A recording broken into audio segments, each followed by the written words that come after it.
Same veto as last time. But it was 16-3 on Vertigo last time. Heroic barely edged out Inferno to even get a chance on Train. It's an incredible story because of how unlikely it was, given Gambit's level of confidence and, you know, their pedigree and the stripes that they earned up until the point that they played against Heroic this year. They're up close and personal. It's down, not going to get it with the Deagle. Flash for Tesses, he peeks, misses his chance as well. Looks like they're going to get sent back towards Cadian.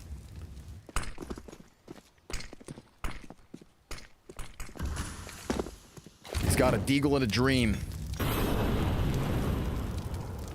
But this a situation of a nightmare. Oh, Inters jumps. He's not been spotted. Oh, Shiro hard clears it. Okay. You know, Cadian for a second had butterflies in his stomach. Chance to pull that back. Wow. We're going to have basically one more chance to even get back into this game. I mean, to even talk about a comeback, we're going to have one last opportunity. See if Heroic can even mentally, you know, withstand a loss this great. I think the Dignity rounds are pretty important here. Now, we'll say that they get on the first rifle, and they have a favorable situation. Now, on that Axile mid-round, they barely win to bring it back. So there's hope. They just can't afford to make those kinds of mistakes right now. Not enough rounds to work with. Attack timeout called. Gambit now are on 5 in a row.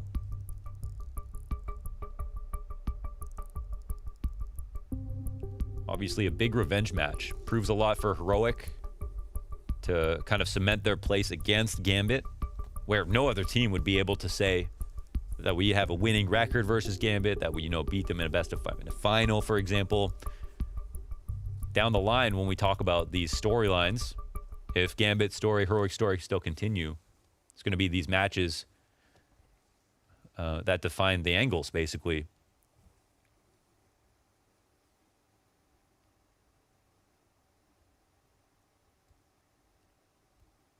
And right now, the angle is nobody works harder. Right to the right white wine, huh?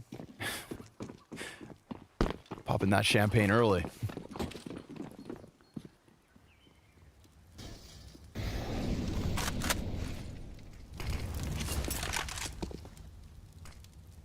According to them, nobody puts in more hours, nobody works harder. A chance afforded to you in the online era with how much time you can just sit down and commit to your game. We see Gambit constantly side by side.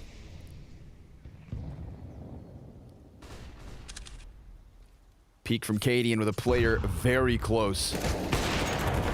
Shots exchanged and Inters comes out on top. That's a CT down for the count. 2 of them left here on this A site with a 3rd in tow. An Arch rotate. Now close. Banana in question. Nice shot from Shush. He puts a smoke down in front. That extinguishes 2 mollies. Wow. So he hangs on to his position, but Hobbit has opened up that B-bomb site. Down gets aggressive with the Op Mohan, and it creates a power vacuum towards this B site. Draws Heroic over, but options left by Gambit. Check this out. Player still floats outside of Boiler. Hobbit not sure if site's actually clear. Tesses wastes no time, jumps through that. Interesting. I think you might have heard. Bomb now planted, Hobbit hits the op shot. Yeah, his team was close enough. I respect the play from Tessis. They need to get some kind of map control back. It's super audacious of Hobbit to even deep smoke like that, just to really show Heroic how much map control they're comfortable taking. But it makes perfect sense. And it's another round stolen back, another really important mid-round decision, and that's the value of doing like 4-1s. You don't need 5 guys to take a site. If things go haywire, they throw a second smoke to Big Pit, and that guy in Big Pit has a smoke, or a second molly, and it has a smoke to extinguish both. You now have a contingency plan if with Hobbit opening up on the other side of the map. obviously going to suck for Heroic, knowing the A hit is coming on. They rotate through CT spawn, they push down B. But then this punish comes out, and yeah, things change completely. Just sticks his head out for it. And they use his own op against him. Hobbit, one of the most consistent pieces for Gambit. Maniac calls him, you know, them, Axile, Shiro, and Hobbit, the strongest core, strongest fragging core. In Counter-Strike right now. Yes, right now, yeah. A bold claim, but one that seems more justified day after day. Especially tonight here with a 9-round lead. And just as many chances to close out on Inferno. We tout Gambit as absolute Vertigo specialists. Ooh, Cadian. Gonna catch Hobbit on his cross. They fought every inch for that opening. Carl Molly came through, peeked right at the end of it. Fast rotate and commitment on top. Nobody left at this B site. Heroic, great read for the moment. Although we've seen Gambit not shy away from rotates. Ooh, wow, dangerous game. They put that incendiary right out, but a nasty angle off of Axile in apps. Here comes more fire. Shush yet again gonna extinguish this. He's not alone inside of Pit, but Tess dead, throwing more grenades and caught inside of a smoke. They've got presence on that bomb site. Bomb carrier included. He just prioritizes plant, puts it down. They've got these CTs now locked in these positions. They just have to contain them. There's a CT holding back, and they've got lane control with a player in halls. They can't even get out of pits. Their stomping grounds turned into their cages. Stown completely cut off from his teammates, and that peak from Nap, and he steals this. I'm talking a 10-round lead on Inferno. A blowout. They go ahead and draw first blood over Heroic. They do it within their own castle walls. This is Heroic's turf, Heroic's territory. But tonight, well, it's Gambit's revenge story. The wins are just ruthless. Even that Forum versus Furia, somehow Furia able to pick up a win on Overpass versus them in OT, and then just get completely stomped out on the other two maps. Looked like they had no chance of winning. This time, at least Heroic in the first half looked like they were putting up a fighting chance, even though they still somehow came out at a round deficit. Yep. Second half, no odds whatsoever, man. Round like that, perfect read, opening pick, all of the help, none of the trades. Shredded. I'm gonna say that every time Gambit do this to a team. And this time is extra spicy. You know, we said after that first 15 that we were still kind of following down the same course as last time, that the comeback in the second half seemed likely. But if there are any parallels to draw between this match and their previous, it doesn't bode well for Heroic on Vertigo. Map 2 could be the end of the Blast Spring Showdown, or Heroic yet again run it back. We'll find out after the break.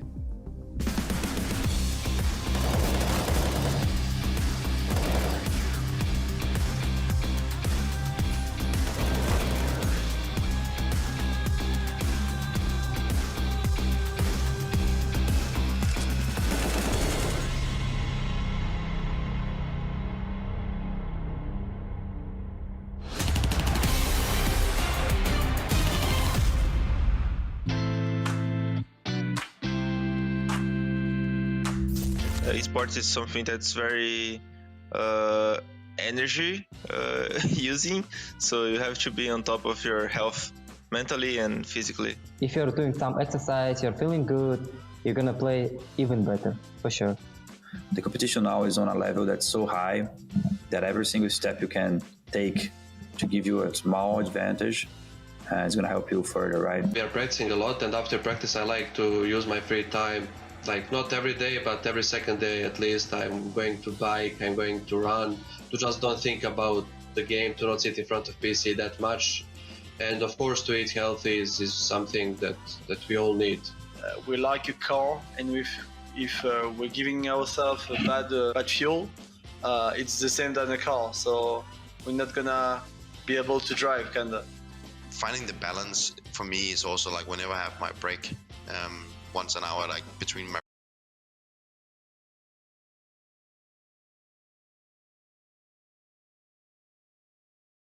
I want to go out, maybe get some fresh air, like just clear up my head. Because if you sit here for like 6 hours straight, you just lose your productivity, and eventually you end up not feeling well. And well, at least that's my experience. As for exercises, just stretching. I stretch during the day, like 24/7 pretty much. Like I could be stretching at the chair if I feel like at all, off or something. These human hands are not built for like micro movements that you use with a mouse and a keyboard. They're built for running around with an axe and chopping trees and hunting down predators and stuff like that, So yeah, hands are not made for this, and that's why I need to work on them with, at least my hands need some extra exercises. For me, sleep is like 90% of everything, honestly. When I wake up and I know I didn't have a good night, I'm immediately feeling really bad. And that's something that you cannot change through the day as well. So if you haven't slept well, you're gonna suffer through the whole day. It's more about understanding how you work yourself and trying to do the best out of that one. To be honest with you, I'm 29 years old already, and I wish I had paid attention more to those things in the past. Nowadays, I suffer a little bit of back pain because of all the gaming hours I had in the past, and I didn't have the properly and most efficient way to sit during my gaming time. And nowadays, I kind of feel the result of that.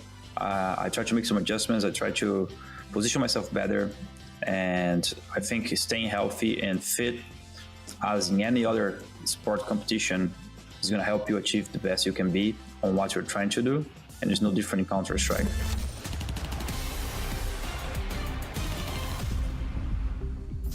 The Furious Flames would ignite this series. Inferno swings the way of Gambit as they steal away their opponent's pick and take a step closer to that spring final spot.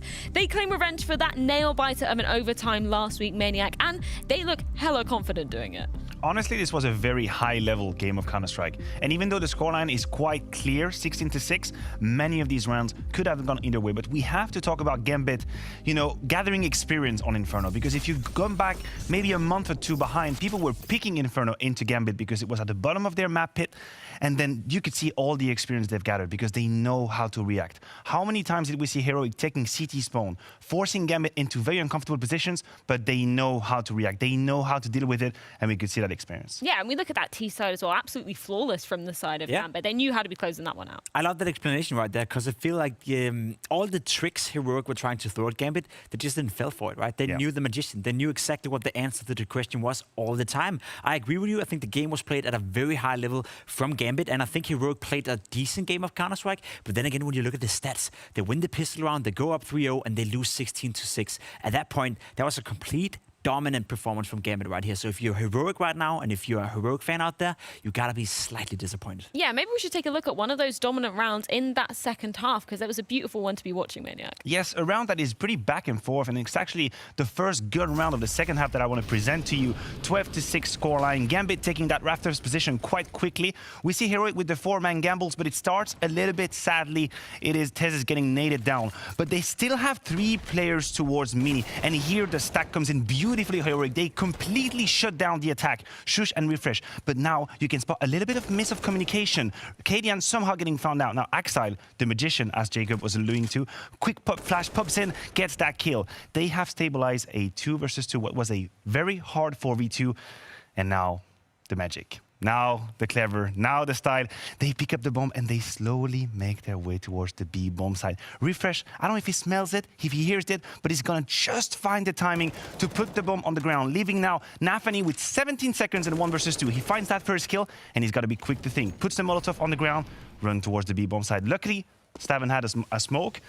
Without that smoke, the clutch would have been already over, and now I really appreciate what we're about to see. Nafany putting down the bomb, and instead of running and playing the cat and mouse, he takes the duel and wins a 1v1. That round was a 2 versus 4 being won by Gambit. Yeah, and it's the balls to take that duel when he's just planted on the B site as well. That's what we've got to credit Nafany for. And it was the right decision. It was the only right decision. He could have fallen back, he could have played the angle, and he could have played the 1 versus 1, but when you look it up, right, The best way for him to win that, the one where he gives himself the highest percentage of winning the clutch, is by taking that duel, especially with the left IP coming out. That was perfectly played by Nafany. He also could hear that he was taking damage from that Molotov. The smoke came in delayed, so he probably thought to himself, okay, this guy has taken damage from the Molotov. I'm just going to go out there. He even started to pre-fire and pre-spray, and guess what? He hits the shot. That is there's a weak link winning Gambit. That is not part of the triangle of doom, and that is a player who can clutch. So right now, Gambit is just looking like a team that is firing on all cylinders. They just dominated Heroic 16-6. Yeah, it was a dominant scoreline indeed. And speaking a bit more about that T side, were there any kind of instrumental factors for you that just saw it closing out in the favor of Gambit? It's just spacing from Gambit, right? They know exactly how to take map control.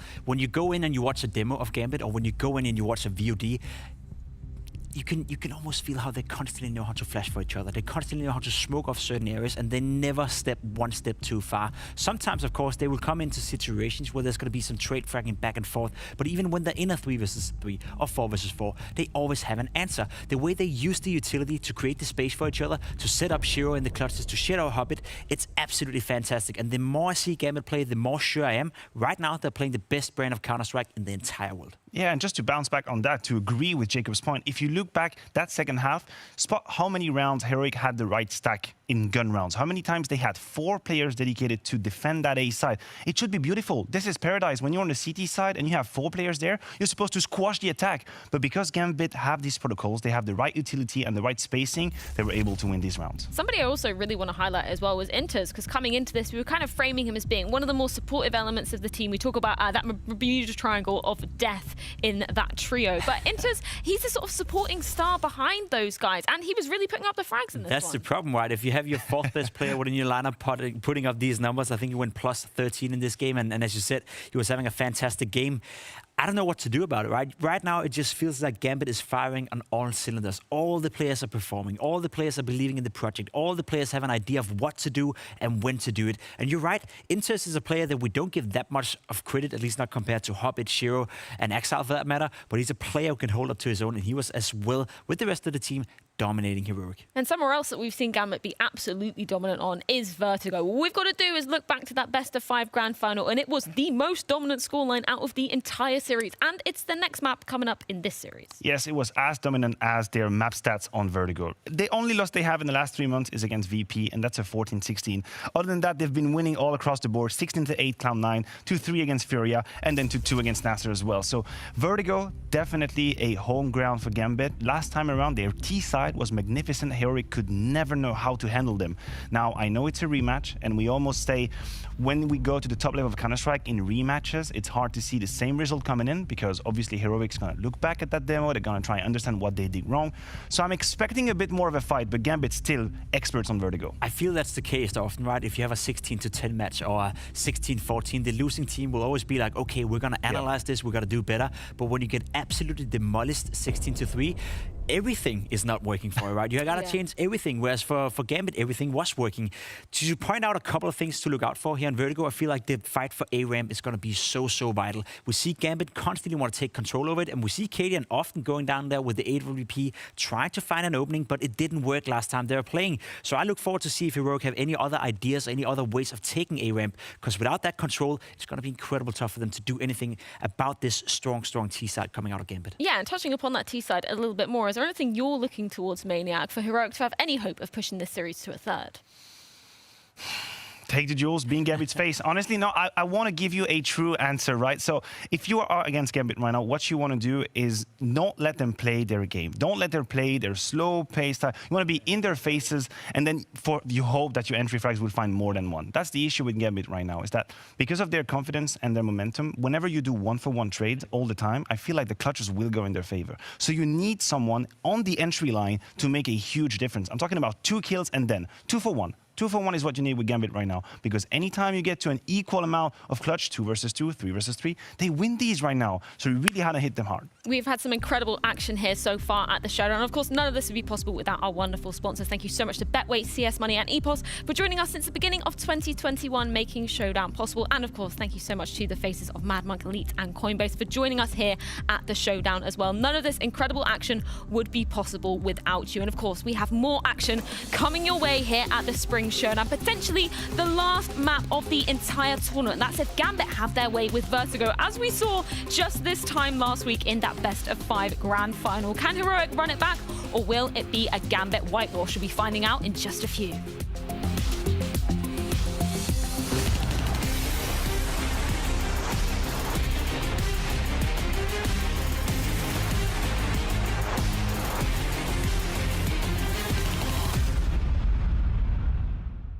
Hey guys, welcome back to Whose Frag Is That? I'm Rob4 and joining me is Dodo. How are you doing, man? Yeah, I'm good. Awesome. And you've seen the series before, so you kind of know what to expect. Well, I'm not very good at this, but yeah, let's try it. Try your best. Obviously, you've got 3 frags that you'll be watching, so there's 3 points up for grabs. And then obviously, if you don't use any of the clues, you get some bonus points at the end. Sound good? Yeah, good for me. Let's do it then. Let's watch the first one.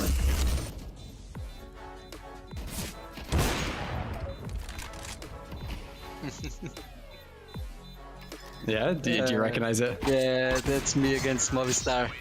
I knife smooth. Yes.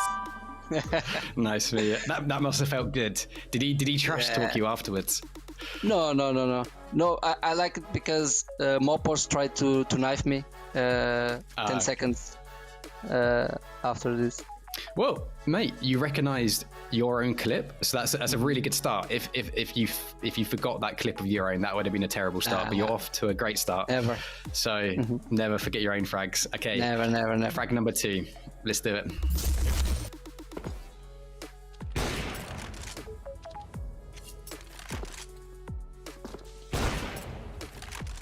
I'll give you the clue after we've seen the whole clip. Yeah, you've seen the butterfly knife. Yeah, butterfly knife. I think it's War 2K, but I don't know. Okay.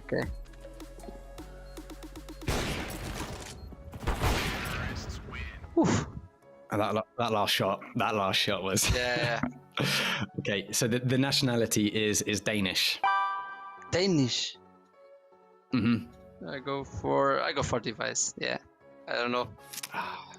Yeah, sorry, man. It's Dupree. It's Dupree. Oh my god. It's Dupree. Yeah. Never. So let's watch the last one. I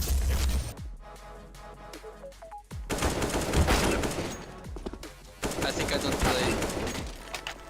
I don't play on this year. Oh, I reckon you might know this. I didn't know it at first. Obviously, I knew who it was because I know the player. But this last frag is quite iconic.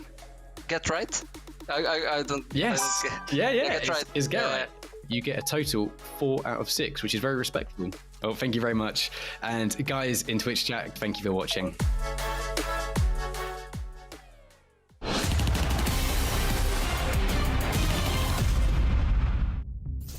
Well, the stakes are high here as we move to Vertigo, and so is the height of this battlefield. Obviously, the specialty of Gambit, the second map in this series. The Betway odds favoring Gambit as we get into this one. We've got elimination looming over. There's only 1 spot left at the Blast Spring Finals, and as far as Gambit is concerned, it is theirs for the taking. Dude, this could be 20 rounds. Unless we got a new game plan for Heroic. Pimp8 brought up a great point, though. That really took the wind out of my sails. Really? That's a first. Because he's such a Debbie Downer, right? Yep. He's always bringing the bad news. Yep. He's a bad news bear.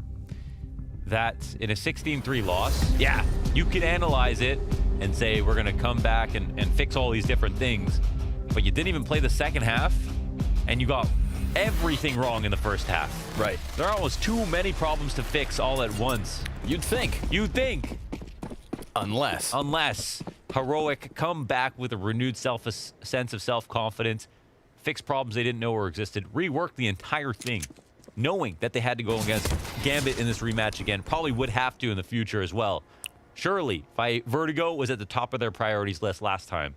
I would imagine they would be a bit more confident on Inferno, but Vertigo, they stood no chance. 16-3 last time they played.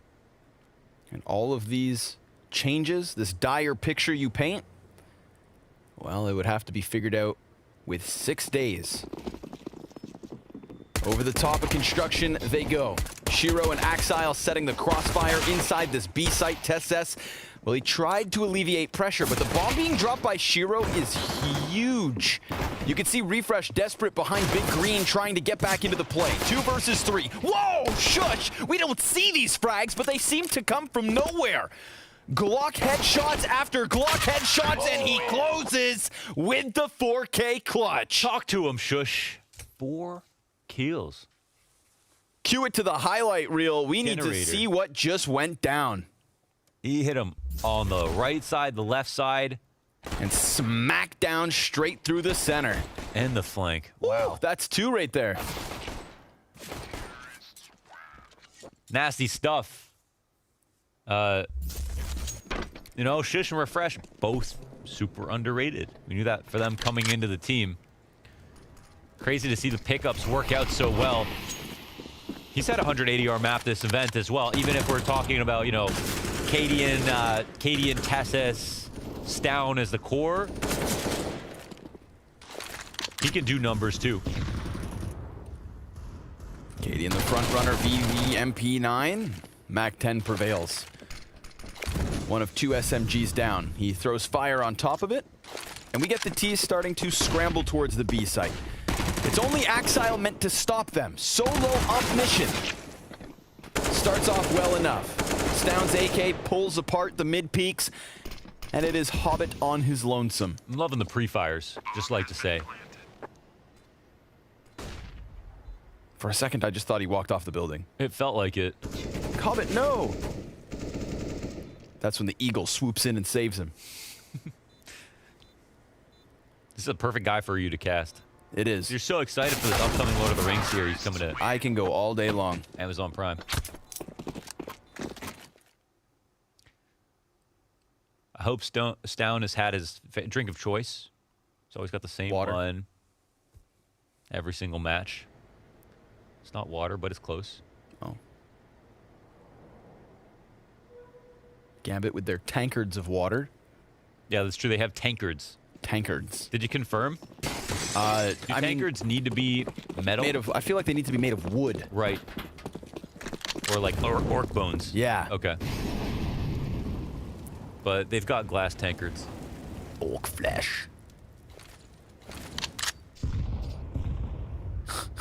It smells of troll. Okay, all right. I gotta cut you off. Come on, it's just the pistols. You expecting something special? I've got fingers crossed for it, but Cadian making mincemeat of these CTs. That's a lot of money launders. Yeah, that's not... Hey, money launders? What are you trying to say? 3-0? We've met our quota. So they say in South Africa. It's a new day, my boy. Is that what they say? Have you been there? They said it on 90 Day Fiancé, one guy from South Africa. Okay. So I don't know if they say it or if he was... I definitely use him as a stereotype, but that one always stuck with me. It's a new day, my boy. We'll have to ask Sonic. Yeah, Sonic, if you're out there, is that something you say in SA? In Africa, not America. Buy up from Gambit. Op included for Shiro. Let's see it.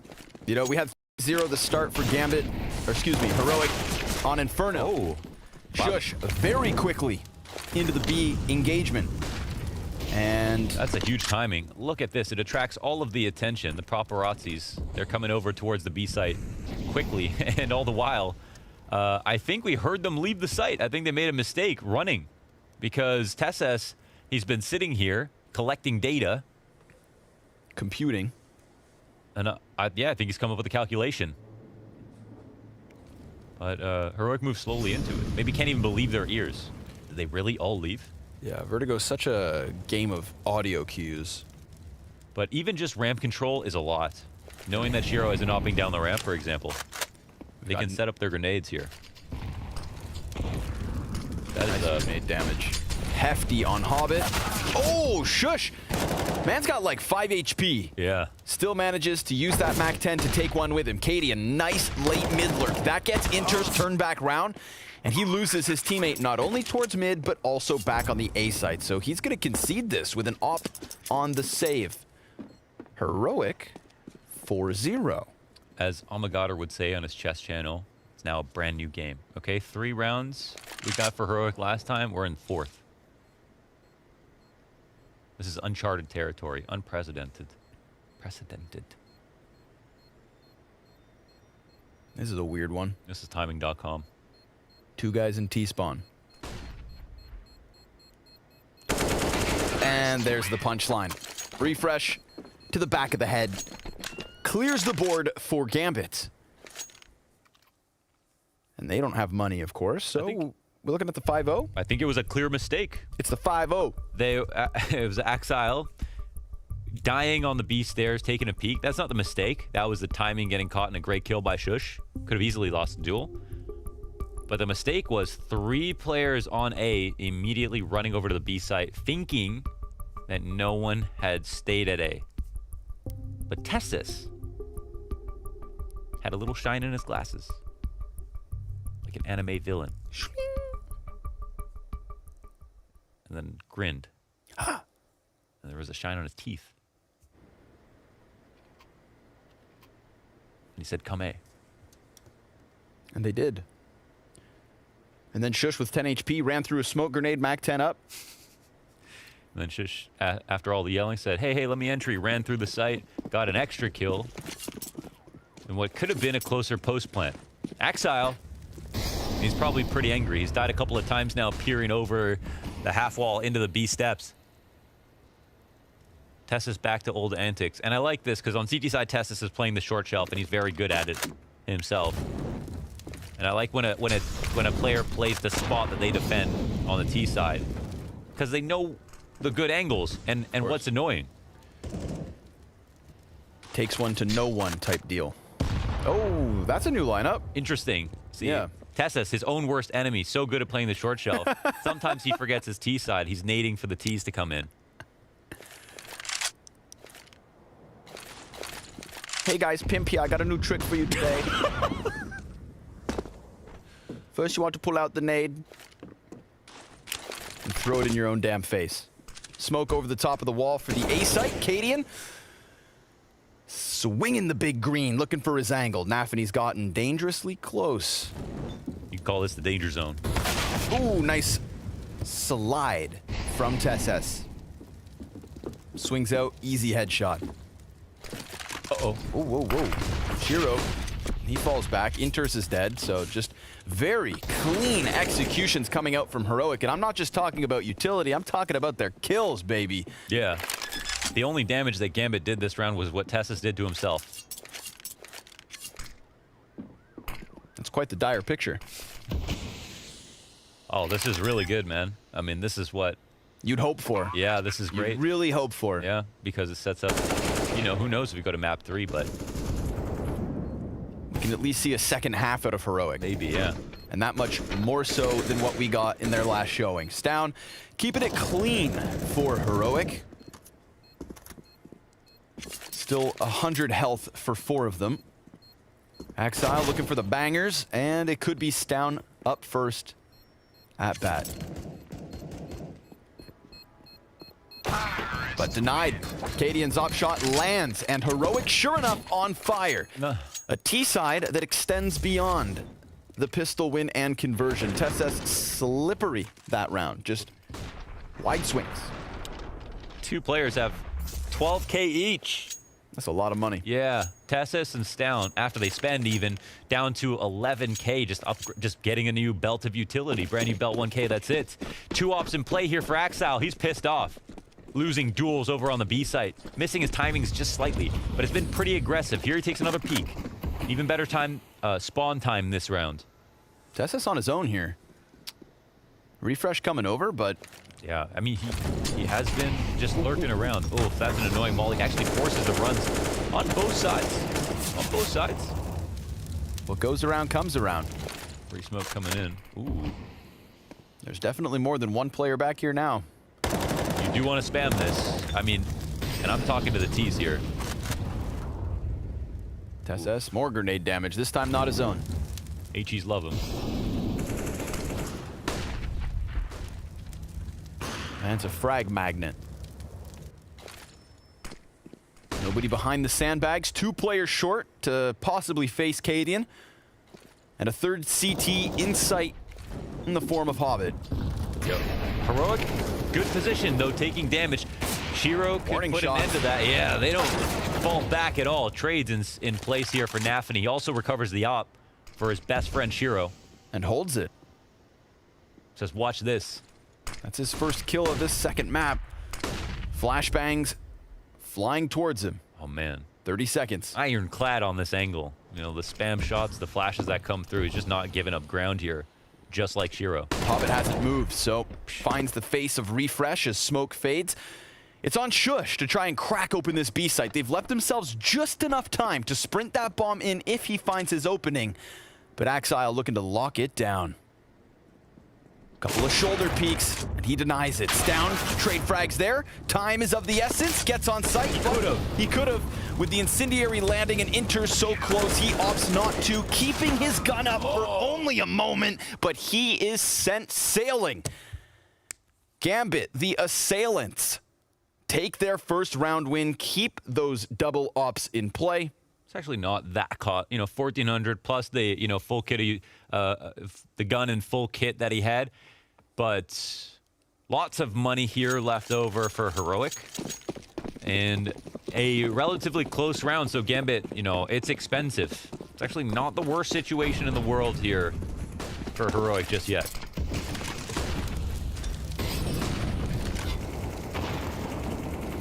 When in the new economy, when you get a giant lead, powerful when you win those rounds decisively as well. When you don't, that's when 5 rounds will dissolve.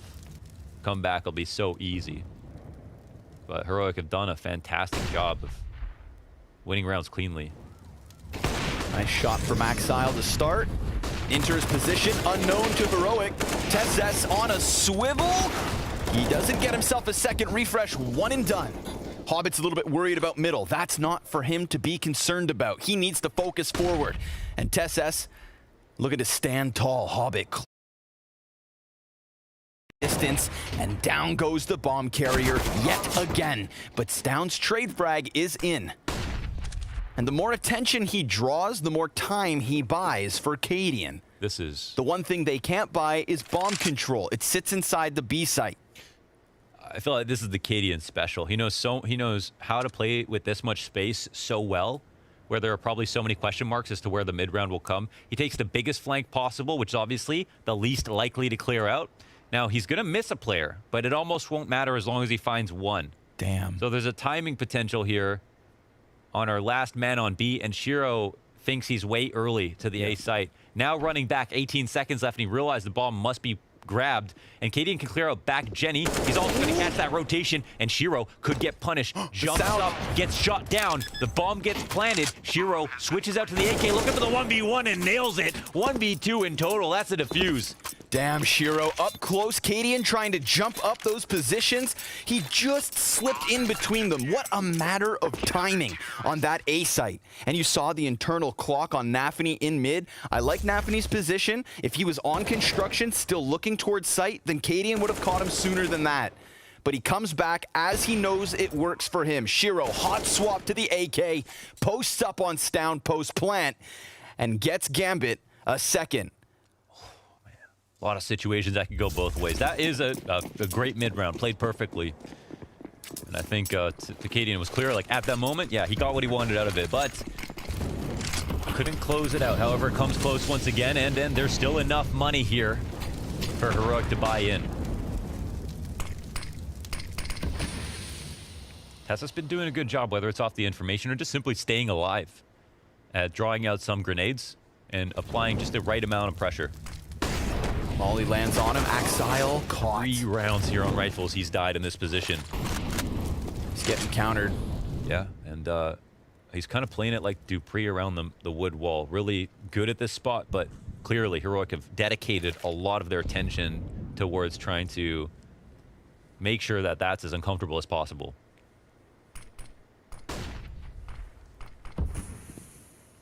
Three-man army back to the top of mid.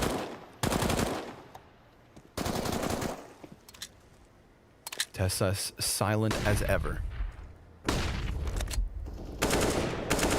Drawing the attention, though. Gambit, they've got two players kind of split, and this silent walk-up from Heroic, caught by Hobbit. He goes back to CT, back turn from Cadian, but only for a moment.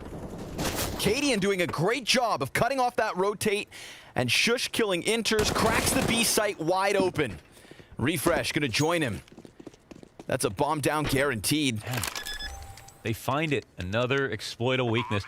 It comes off of the back of this opening on Axile, though, and that's what I think is key. It's so cool to see the game plan working out here for Heroic and the way that they're manufacturing these frags.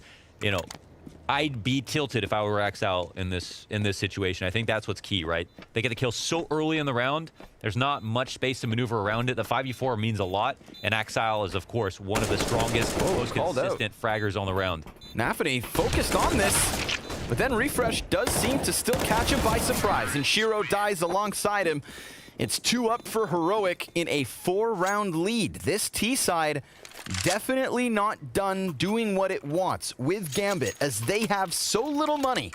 Here in the 9th round, I doubt they put up a fight. Hobbit, look at this, comes... Oh, okay, we don't see his perspective, but the first time he jiggle peeks, it's Cadian with his back turn. He saw him, yeah. He then goes back for the commitment, and Cadian's looking at him. Eyes in the back of his head, and Gambit's CT player dead. But a big pain point, Mohan, is that opening kill on the B site stairs, what feels like round after round. Oh, I guarantee you. Listen, I know Axile is rock solid. You know, he's the star player, as Nafany said. He's got the girlfriend. He's doing well in school. I don't know how he does it, but he's also human. And anybody who's died on this many important rounds in a row, they're going to be tilted a little bit. They're going to be rocked. Their favorite spot has been compromised. No matter how they approach it, it's costing them rounds. You got all the excuses in the book, but eventually you've got to explain why you've never figured it out. And so far, there's been very little success for him peeking down those steps. Absolutely the play that has been winning the game here for Heroic. And, you know, we're talking about Gambit on a, 11-1 on Vertigo. The gold standard for Vertigo in the Tier 1. The team that everybody's learning from. And right now, Heroic's game plan is shining through in a way that most other people can't. In the last 4 times that they played Vertigo, I'm going to do the math really quickly here. 21 rounds were won by 4 teams against Gambit. That's including a 16-3 victory over Heroic last time. So a 2-7 start is huge. Already pretty unthinkable. Heroic looking to show us an anomaly tonight. Looking to keep that head-to-head win in their favor. And to savor the lead over Gambit as long as they can. Stown cranks that dial, opens up on the B site, but it's Axile. Attack from both sides. Stown trades.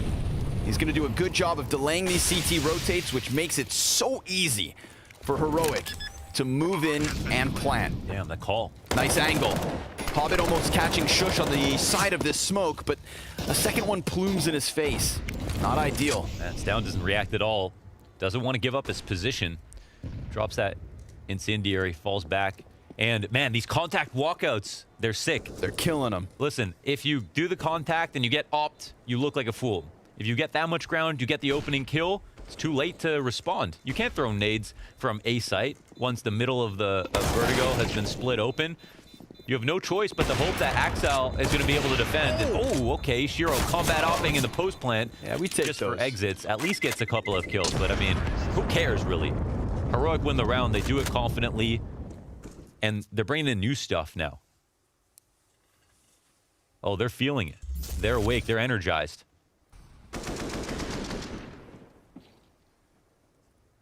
Refreshed and feeling good.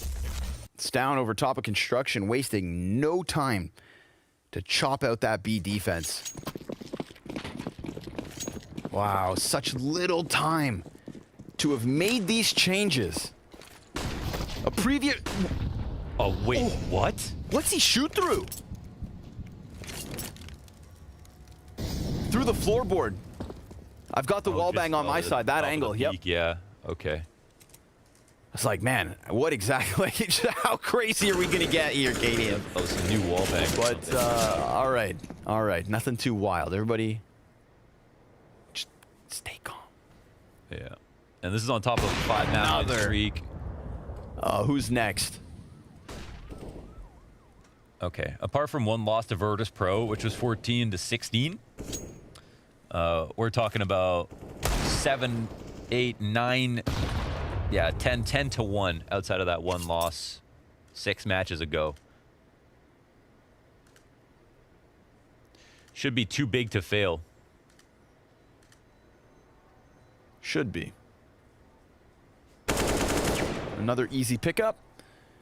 I mean, it feels like Heroic can do no wrong. I'm loving the attitude that's coming out of Tessus when he's working A ramp, because I feel like there is some pressure on players to do a lot in this position, make a lot of noise, make their presence known, and he's found a way to be active in an audio sense, as well as apply a little bit of pressure, be that guy to lead in when they need to, but more importantly, not die almost ever when he's been holding in these spots.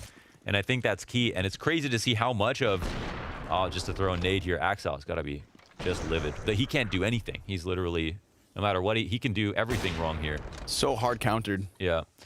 Dude, we don't have a single player on Gambit with more than 7 kills. We got to stay focused on this B game plan right now, because Tessus is letting them know if they need to go back A or if they can later on. But the game plan this game, unlike most people's T-side game plan in 2020, 2021, is towards B. Opening kill towards middle. Shiro gonna get a man advantage here for Gambit. And there's a doubling down. Nafany. Tessus tried to give chase there. And I think that's a chase that can be afforded. They lost a player, so... Yeah, exactly. On top of that, we think of the confidence brimming over from Heroic. 7-round lead. T-side of Vertigo. Like an unreal, near unbelievable improvement. Do we have utility? So... Double smoke. Yeah. Double molly. Yeah, they come through with some kind of execute here. One towards sandbags, they put it up. Now that's a fake, of course. There's nobody actually back there. Look how scared Gambit are of mid and B, though, right? This is Heroic going to try to play a mental game, try to judge the rotations based on, what they would be scared of. And I actually love that Axile is still kind of holding on to some ground and not playing it like, a total baby back in the site, getting that one passive kill. He's still doing what he needs to do on the B site. But they're coming. Ooh, that's immense damage. He leaves Refresh and Shush with like 34 combined. They've still managed to find footing on site, and an Incendiary buys a little bit of time. Shush has looked real good, 12 and 5. And Refresh moving forward. Inters takes his teammate down. He almost snaps that onto the face of Inters, but it's a single kill for Refresh in the post plant and a 3rd round for Gambit on the board. Finally, Kaden gets taken out on B, and Nafany draws Tessus out. He puts so much pressure through the smoke. He makes him believe that he's actually going to run away. Keeps eyes on that smoke push. Molly's in front of the smoke as well, and then takes out Tessus. So they're clearly talking about things. This is the success. Rounds, of course, max possible. But at this rate, I would love to see rounds, of course, max possible. But at this rate, I would love to see Heroic get even more. They already got their ass handed to them on Inferno. They need a big win here. And that's only to get a 3rd map.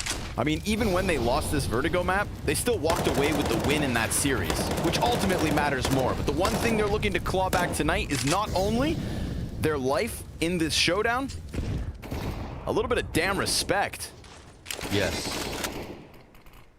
It can't be understated. Oh, yeah. Okay. Yeah. That is on the money. Poor Tessus. We saw him emotional last round. Saw that. That's a kick in the teeth. Cadian creeping in. I'm sure, yeah, they saw that. They're going to use the flash to push him up, but Cadian holds his ground. He loses a lot of health on this duel, but he gets away with a kill. That's enormous. They're going to be too scared to be able to, like a kill like that, you can't just simply re-aggress on A ramp. Instead, they try to take a peek at mid. It costs them there. Down, he comes out wide, pushes Shiro into the smoke. No, he doesn't get the kill, but he causes a rotation, gets some info, and knows the op is dead. Shiro's trying to jump up. Stown gonna feel the heat of this moment. He fades away ever so slightly. We've got the bomb coming up that A ramp. This one player on B locked into his corner. That's contact B Axile, but it's over on A that Heroic are setting their sights. This is just a ruse. Oh, but Stown still keeps at it, attacking from all directions. And the CTs don't know what the hell is hitting him. They still haven't found him, and now he's in a new position. He'll get more damage off on Axile. But the round is already lost. Dude, Stown like a banshee, just shrieking all around the map. Gambit deafened by his presence from all directions. Yeah, he completely controlled them there. That was crazy. Such a nice jump spot from Shiro to try to kind of safely get back info just in case. Spray. For what it's worth. It's still a situation where economy barely matters here to Heroic. They've got money. It's mostly about Gambit holding on to theirs. Which they will. Cadian gets tagged up by the player he kills and a frag before falling back. But I mean, Stown, man of the hour. I'm a Stan. Yeah. Props to Prius. Doesn't change off of him while all that stuff's going down on the A site. And I see why, man. Must be on a delay. Oh, yeah, of course. Sorry. Forgot he plays it easy. Observer aimbot. No, of course. He wouldn't do that. Yeah, you could see it. He just tells the tale. He was just playing with a level of prescience. You were like, okay, he's locked in. And that's the spot where you get peeked from behind. You can get, anything could happen to you. You're just on a balancing board. People are shooting guns at you. But he stays balanced. Just pirouetting. Yeah, also makes it exciting to watch. Two rounds left here in the half. On Heroic find another successful trade bows. The Cadian, mid-round play there to get the revenge frag on Nafany. And then them realizing that Gambit are going to take some kind of peek for information and punishing them as well. Inter's going down that mid-B setup. Lots of holes right now. What's that smoke? Sitting up on the rafters, and Nafany over on short shelf.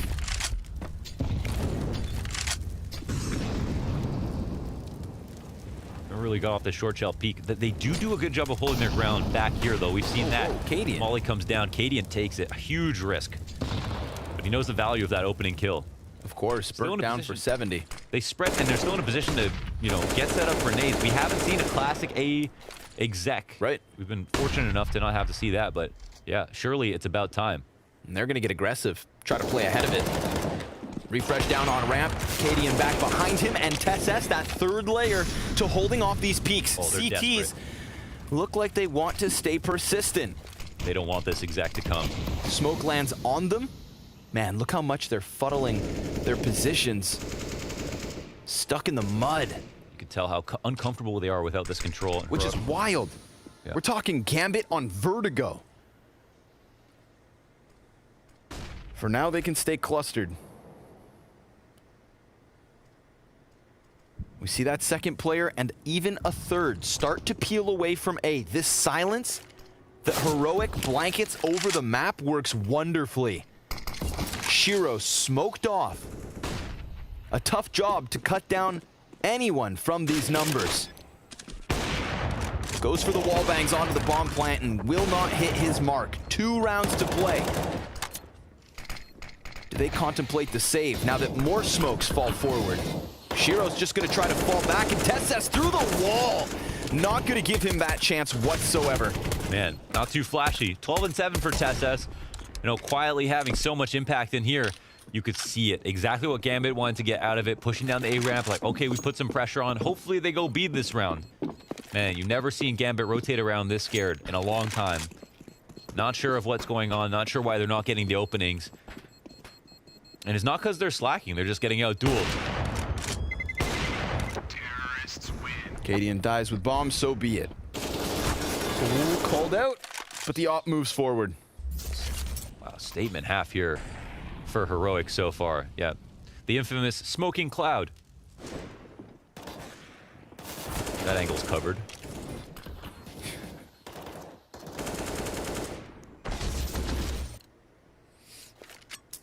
I'm stunned.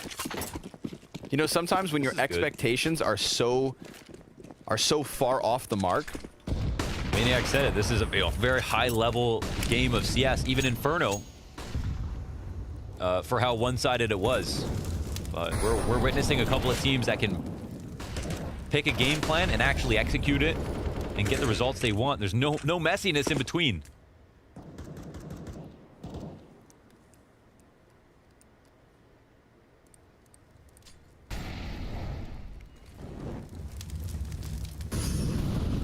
Interesting play here, reaggression at mid. Cadian seemed prepared for it. Damage gets traded on both offers. Each of those offers having a player to play off of. But even here, when the CTs have to peel back, it's the Ts who win because they get the positional control.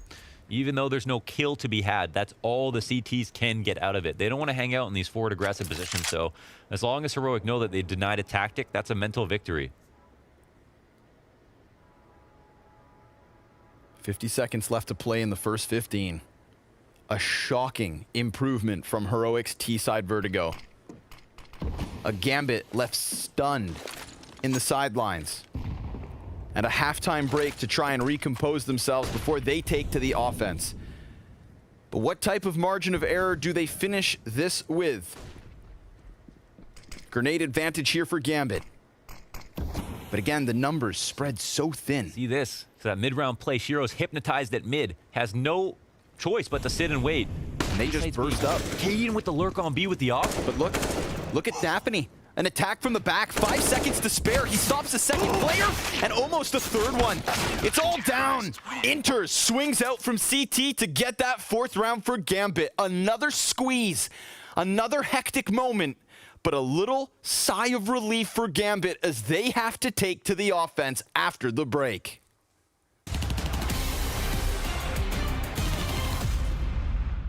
The Prince string, I unboxed it, first honor. Player 2, please. It's got that Mega Man vibe. I'd say Cyrix. It's one of the better A1S skins for sure. Hyper Beast is a very good design. The blue phosphor, brighter M4, I guess. Icarus fell all the way. You buy Icarus fell for sure.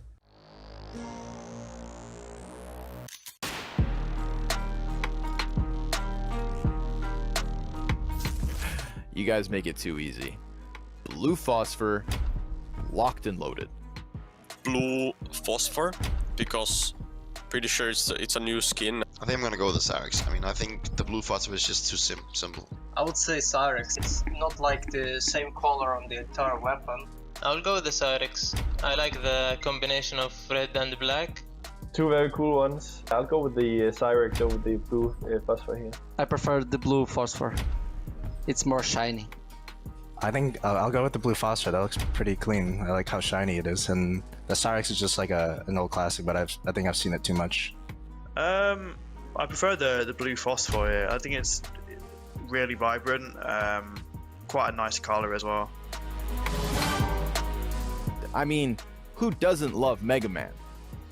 Go ahead and pick the player too. I think it's a tough one. I like them both a lot. I'll go with the player 2 skin just because I've never used it. I think both M4s are actually really nice, but I think the Icarus Fell is more to my style. I remember Sharks playing with it in 2016 or 15, and I will go with the Icarus Fell. It's hard really to pick, but I think the player 2 looks a little bit like cooler. I'll go with the Icarus for this one. I go for player 2. I think the Icarus Fell. I think the player 2 is just a little too much for me. I've always liked the Icarus Fell for the M4, so I'd probably go with that one. The Pearl Ascent finish is too unique to pass up. It's the new gen. Prince Stream wins this one. I would definitely pick the Prince Stream because I'm using it right now. I like the Prince Stream. The heart on the skin. I'm gonna go with the Hyper Beast because I think it's a more neat looking skin. This one will be Hyper Beast again, because I just like the Hyper Beast sort of color scheme. I will go with Prince Stream. Nowadays it's one of the best looking skins on this weapon. The Prince Stream. I prefer the white one. It looks more shiny again. I'll go with the Prince Stream just because I like the simple look. A real close one. I'd say Prince Stream just because of how it looks. Like it changes colors in the sun, like I was talking about earlier. You can't really get that with the Hyper Beast, so.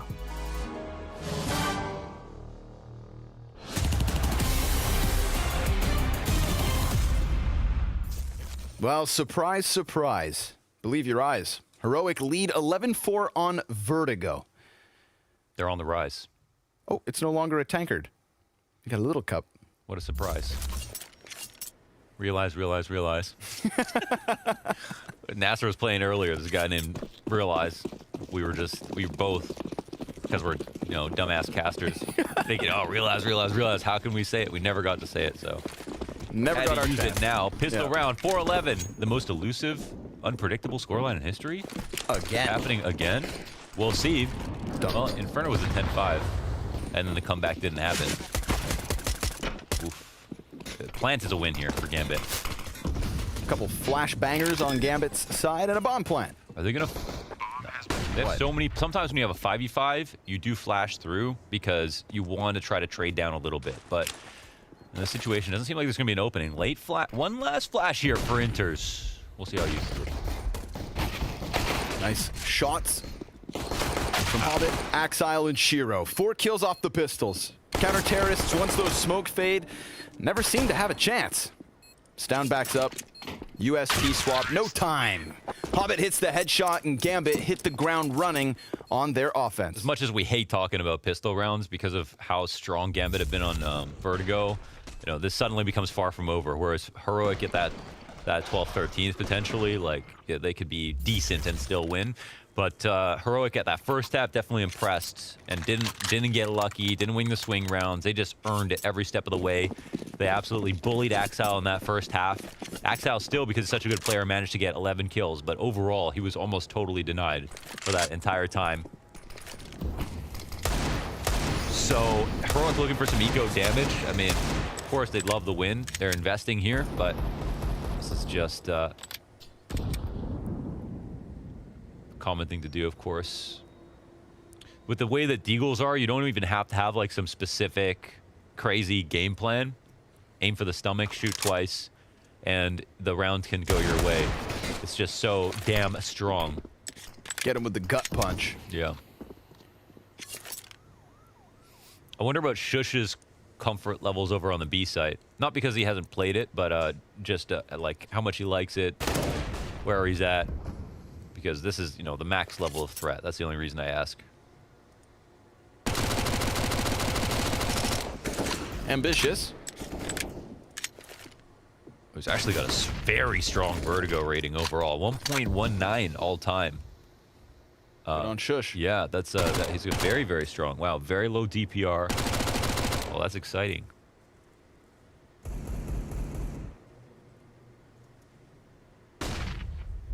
So 1.28 rating across 6 maps versus top 10 teams, top 5 as well. So, okay, 25 seconds. Yeah, they've got them all drawn over to A site, though. Yeah, okay. Heroic's kind of just scrambled, running around the map. Hobbit's going to let one cross back over on middle, but, I mean, this is all theirs for the taking. No stress for Gambit. Kind of playing down to the time. That one single B kill is what really makes the difference. Yeah, so when we talk about Gambit's Vertigo, also incredibly strong. Apart from the Gambit loss, let's erase that. They would have been on a 6-map win streak, 5 or 6 map win streak. 16-4. It's just the teams are not quite as strong. 16-4 over Saw. Biggest victory, 16-3 over Voivoda. Ooh, Cloud9 killers. Backstab. Oh, money. Big money. What goes around comes around, Cadian. Taste of your own medicine. Yeah, true. What a moment that was. Wow. Where were you when that happened? With you. Wait, I was what? with you. Were we watching it at the same time? Oh, we were doing this co-stream. How forgettable am I? Okay, Joey was there. Launders and the other guy. Joey was sleeping. No, I forgot I was even there. I forgot I was there. You know what was almost as good as the clutch itself? What was almost as good as the clutch itself? The cast. The cast was fantastic. I was so proud going across the internet to freaking live stream, fail all these random places, reading comments about how Counter-Strike casters are so good. I'm just proud to be another Counter-Strike caster. Shout out to Machine and Sponge. They absolutely carried that moment. Such an important moment. And the thing is, it's not lucky. If it was any moment. No. You know what I mean? That's skill, baby. They're as consistent as Cadian is, so they would have been just fine. Finally, the players met him halfway, you know? It's a package deal. And smacking back these CTs on the short side. It's a pleasure to chase a bar set so high. Heroic chasing anything in round 18. With just 3 USPs. Jumping Mac 10 headshot, because why the hell not? Viable. He even inspects it like he did it on purpose. People used to really cry about the SMGs and like jumping, running accuracy and stuff, but I think it's a good balance. I mean, shots like that are kind of crazy, but like it never gets too out of hand, at least when it's like good guns versus bad guns, I'd say most of the time. These are pistols after all. Yeah, Mac 10 is a pretty strong gun. It's probably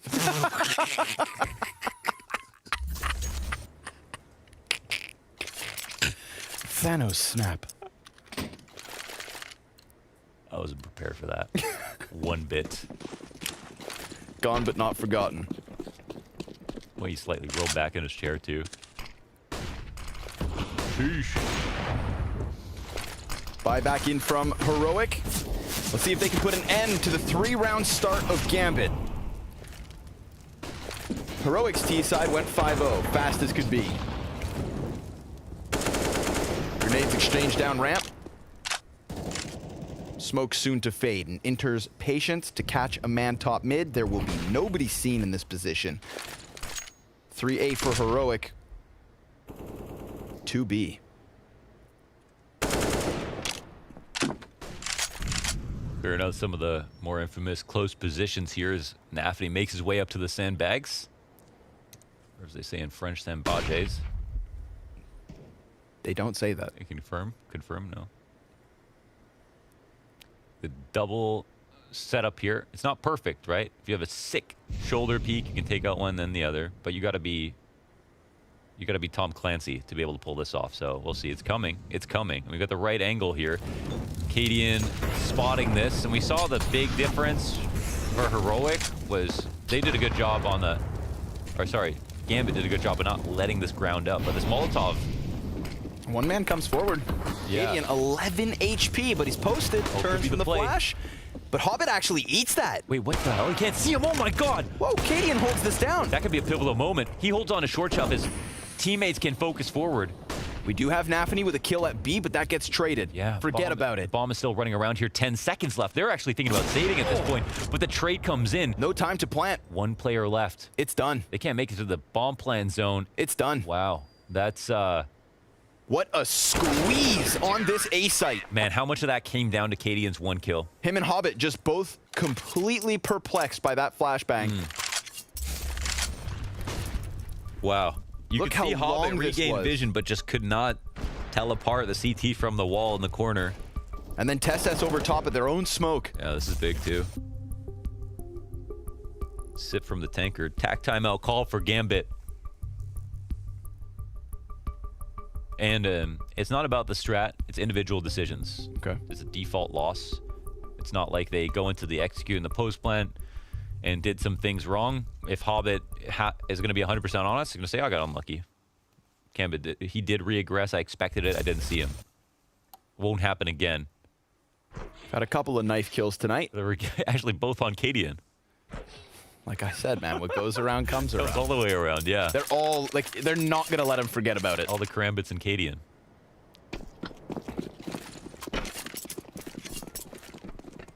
Still not as nice as the Talon. $3,000 he's given up. We've got a couple of smokes here on ramp. Nothing too crazy from Heroic.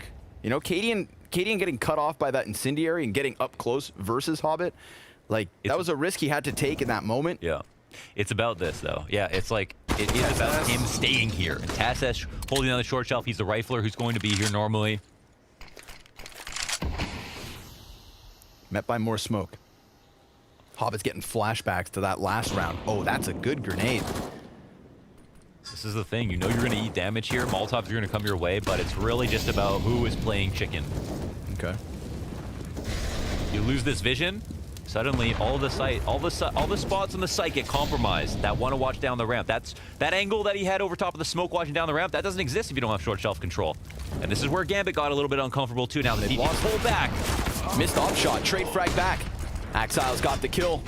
We've got Cadian missing op shots, refresh down low, and yet still he goes on to the kill feed. But the round comes down to a smoke spam from Stown. Wow. And that's a 13th here for Heroic. I think that's a nervous moment. This game has been so high level between the two of them that it's rarely come down to who is whiffing. This is a round where it's almost mechanics that cost them. That opening kill should have been his, coming up the ramp. That angle we had in the corner of short side, you saw the exchange of grenades both ways. Tons of utility all around the site, and tons of decisions being made off of each and every single piece. Absolutely. One grenade changes the outcome. Yeah. And it's all about compromising positions. Just think if a T turns that corner onto the site, no one can be top default. Everyone is scared here holding. There's no shadow advantage for players peeking around the crane because you can't stand there. They want it that. They both do. They both want to secure that position. Who can keep up to this kind of pace? With decisions made so quickly. T's lined up. TessS, good for 2. And then comes Naffi right back into the action with a 3rd kill. A headshot next to the crane clears out the A site single-handedly from a 3v5 to the 3v2. Holy hell, if they play this too slowly, the fast flank is coming. I'm gonna call it a fast flank. It's walking, but it's quick. They might catch a timing. Axile comes off his position. No one's watching. eyes on it, but he's also the guy responsible for the bomb plant. CT's now coming up. Back in. If anybody peeks back in unsuspecting, then they could very well be caught. He enters well. He gets just the first one. Nafany right behind Stown puts a bullet upside his head. And Heroic offer over yet another. That is all about Nafany's punish right there. Even just getting yellow control compromises the spots on the ramp, right? Look at this. Look at how many players are looking down the ramp that aren't paying attention to him, thinking the job was done. A fantastic opening with the flash and spray transfer from TessS. The target selection to fail the first spray, look for the second guy first, and then go back and finish off his meal. And then that one real head-to-head duel on the 3rd frag. You know, the first 2 are trades, catching them mid-transition. But the 3rd pickup, that's the one that keeps him alive, offers overman advantage, and primes Gambit for that 8th round win. Swing kill, and look, it's worth 2 as well. Axile, 2 kills before the pistols pop him. They can't go too much further. The B site, or excuse me, A, is just TessS with his Zeus. I like the idea of going towards the gun as much as, you know, that's the gun they have, just because no armor. Also, if you fight it, that's a gun that they can't save in the next round. You're also potentially protected if they don't grab it. And there's info there. But it can pretty much do no wrong versus 3 USPs.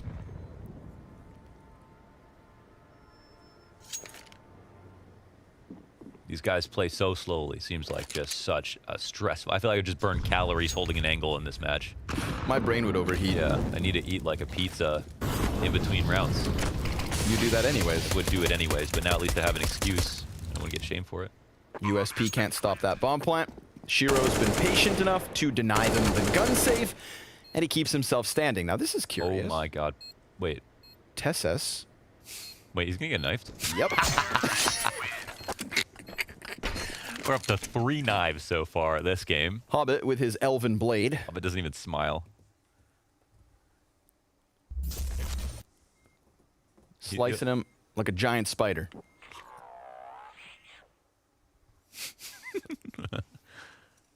I'm telling you guys, it was close. It was close. I almost had it. A good effort. The money's no joke. I mean, it does actually add up to a lot at some point. You're getting $300 per kill sometimes. They already made 3 grand off 2 knife kills. Butterfly effect. Ashton Kutcher, watch it. Guns right back up. Cadian. Good deep angle. Nafany's going to be cut off. Shush shuts down Axile, comes back despite the flash. With a 2nd kill here in the 23rd, this could take Heroic to a comfortable 14th round win. And a strong 5-point lead. But Nafany got out of that cubby down ramp. Now, of course, bomb possessions offered over to Heroic, and that's why they keep 2 players just right on top of it. But Tessess, his peak's called out, and Nafany goes looking one better. Cadian, ooh, dancing with death. Nafany jumps up. Wow. Cadian creeps back. Shiro's Deagle looking hungry on this B site. They decide to just go stack that bomb. Screw it. Leave Nafany alone. Push forward even. And it works out wonderfully. It's going to have to be the 2v4. They push onto B site, which offers Gambit, mid, and A. They forego A site. Nafany doubles back down underneath them. Now, Hobbit could come in with a well-timed pinch, but does he have a teammate to play with? It seems not. No way Train is coming. 25 seconds left over. And Hobbit with 7 health has to save. A 14th round here, guaranteed for Heroic. 14th round with full control, looking better in both halves. Better in both halves? Both halves. This hasn't happened in forever against Gambit. Again, their one loss was 16-14. I mean, that came down to the nitty-gritty. There's never been a situation like this where the other team blew a lead and looked so good in the first half and equally as good in the second. This is some beautiful CS being played right now and definitely makes up for the fact that from what we saw on Inferno. And what we saw previously on Vertigo. Right. You know, it's an improvement based on what we saw 1 week ago, and it's an improvement based on what we saw tonight. Yeah, these are the Vertigods. A fresh-faced Heroic to take us to Train. And if you guys don't remember, Train was a hell of a game. 26-28. But that being the 3rd map of a BO5, the game kept going. Here at the Showdown, we end on it. Tessess around the short side. Nafany just beneath him. Lots of posturing going down on A ramp. A consistency in the second half. You see how like Nafany's the guy working the ramp, and on the first half he's the guy fighting down it. Tessess is now here on the short shelf, and they're both playing it a little bit stylistically differently. Nafany almost never approached from the short shelf, always from ramp side. And Tessess peeking down off of yellow more than he was as well. I mean, never getting to that spot. Shush, again, great stats apparently on Vertigo in his career. Likes this side of the map as well. He sees it. He sees it right there. Look. Man jumps up and he manages the head. He stays calm. He's got players in abundance. They need to throw another nade if he keeps delaying. Oh my God, he peeks out and takes a second. And they deny the push inside the site. They cannot scale. Run boost coming in. They're going to throw the Tech 9, but it's flubbed. A second attempt with no nades for Gambit. They chuck him onto the boxes. Hobbit sticks the landing, 10 on 10.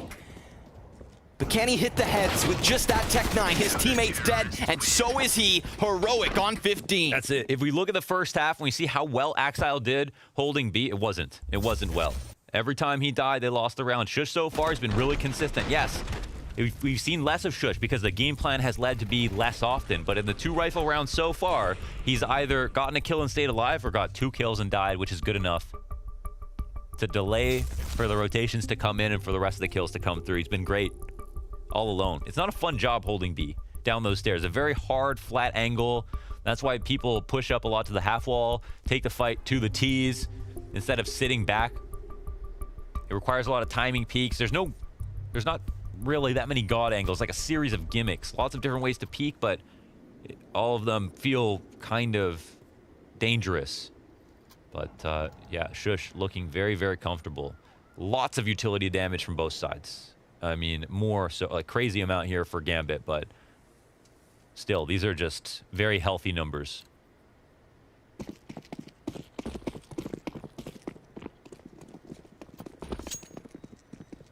Is this it? 15-9. An insane upset in the making here for Heroic. Unthinkable. In a series where last time they traded the opposite maps.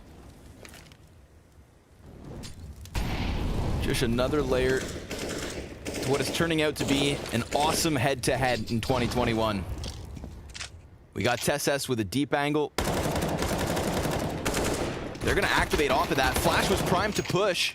Costs them Cadian. 2 CTs fall back on short, and they've got to rotate here from Stown. Grenades in Tessess's hands, and he swings out for a single kill. But these pistols prevail for the time being. Well, they can slow the plant, but the op's up on Nafany. Bomb will eventually go down. Vertigo not over yet. 2 players to fall back on short side. Frag in sight, smoke to follow them. And look at that, scrambles their positions. Oh my God, and the blind from Shush. A 2 versus 3 to try and take this over the line. Stown and Shush push forward. They've still got a smoke on Stown for the bomb as well. They're trying to challenge. He hits that shot. And this bomb's not planted for them. Smoke on top of it, and Shush, he's gonna stick it. The silencer. Heroic 16-9 with huge improvements in such a minute amount of time. A masterful mid-round to close it off when they finally made a mistake, showed a hole in their game, and got pushed back up the ramp. 2 players shooting at once on that ramp, and they decided to pull the pin and rush them. And then Heroic, they still stood strong. Really great for the flash assist from Shush and the shot from Stown. Yep. And of course the stick in the end. I would say as well, the smoke grenade on short that got them to move back over towards ramp instead. They gave up that post plant. Bomb not clearly planted for them. So tons of utility for Stown and Co on the retake. 11-2 now on Vertigo. And Train again, that went 26-28 last time. Slightly in favor of Heroic. Anyone's game coming up next. What a treat.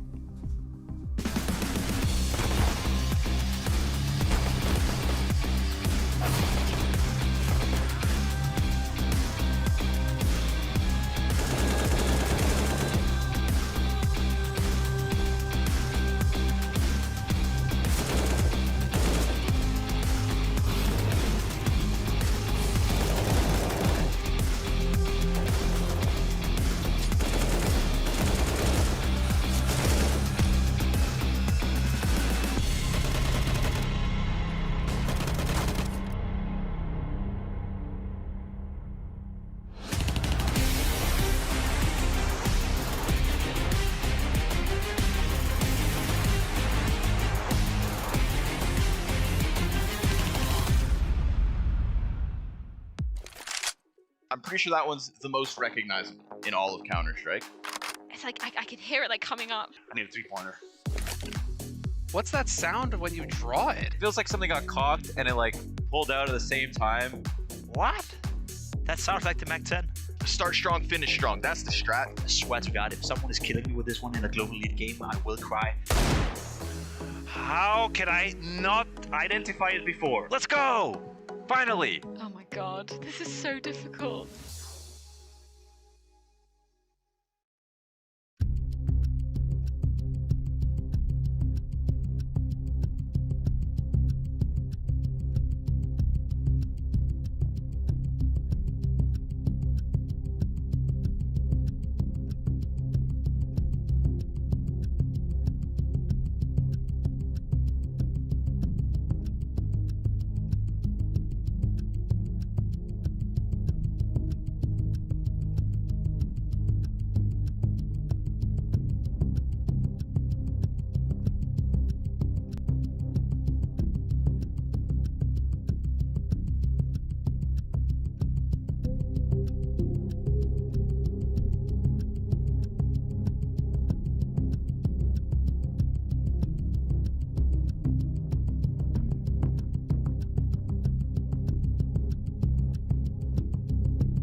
We thought the heights of Vertigo may push Heroic over the edge, but they come back into this series swinging and push us to one map apiece.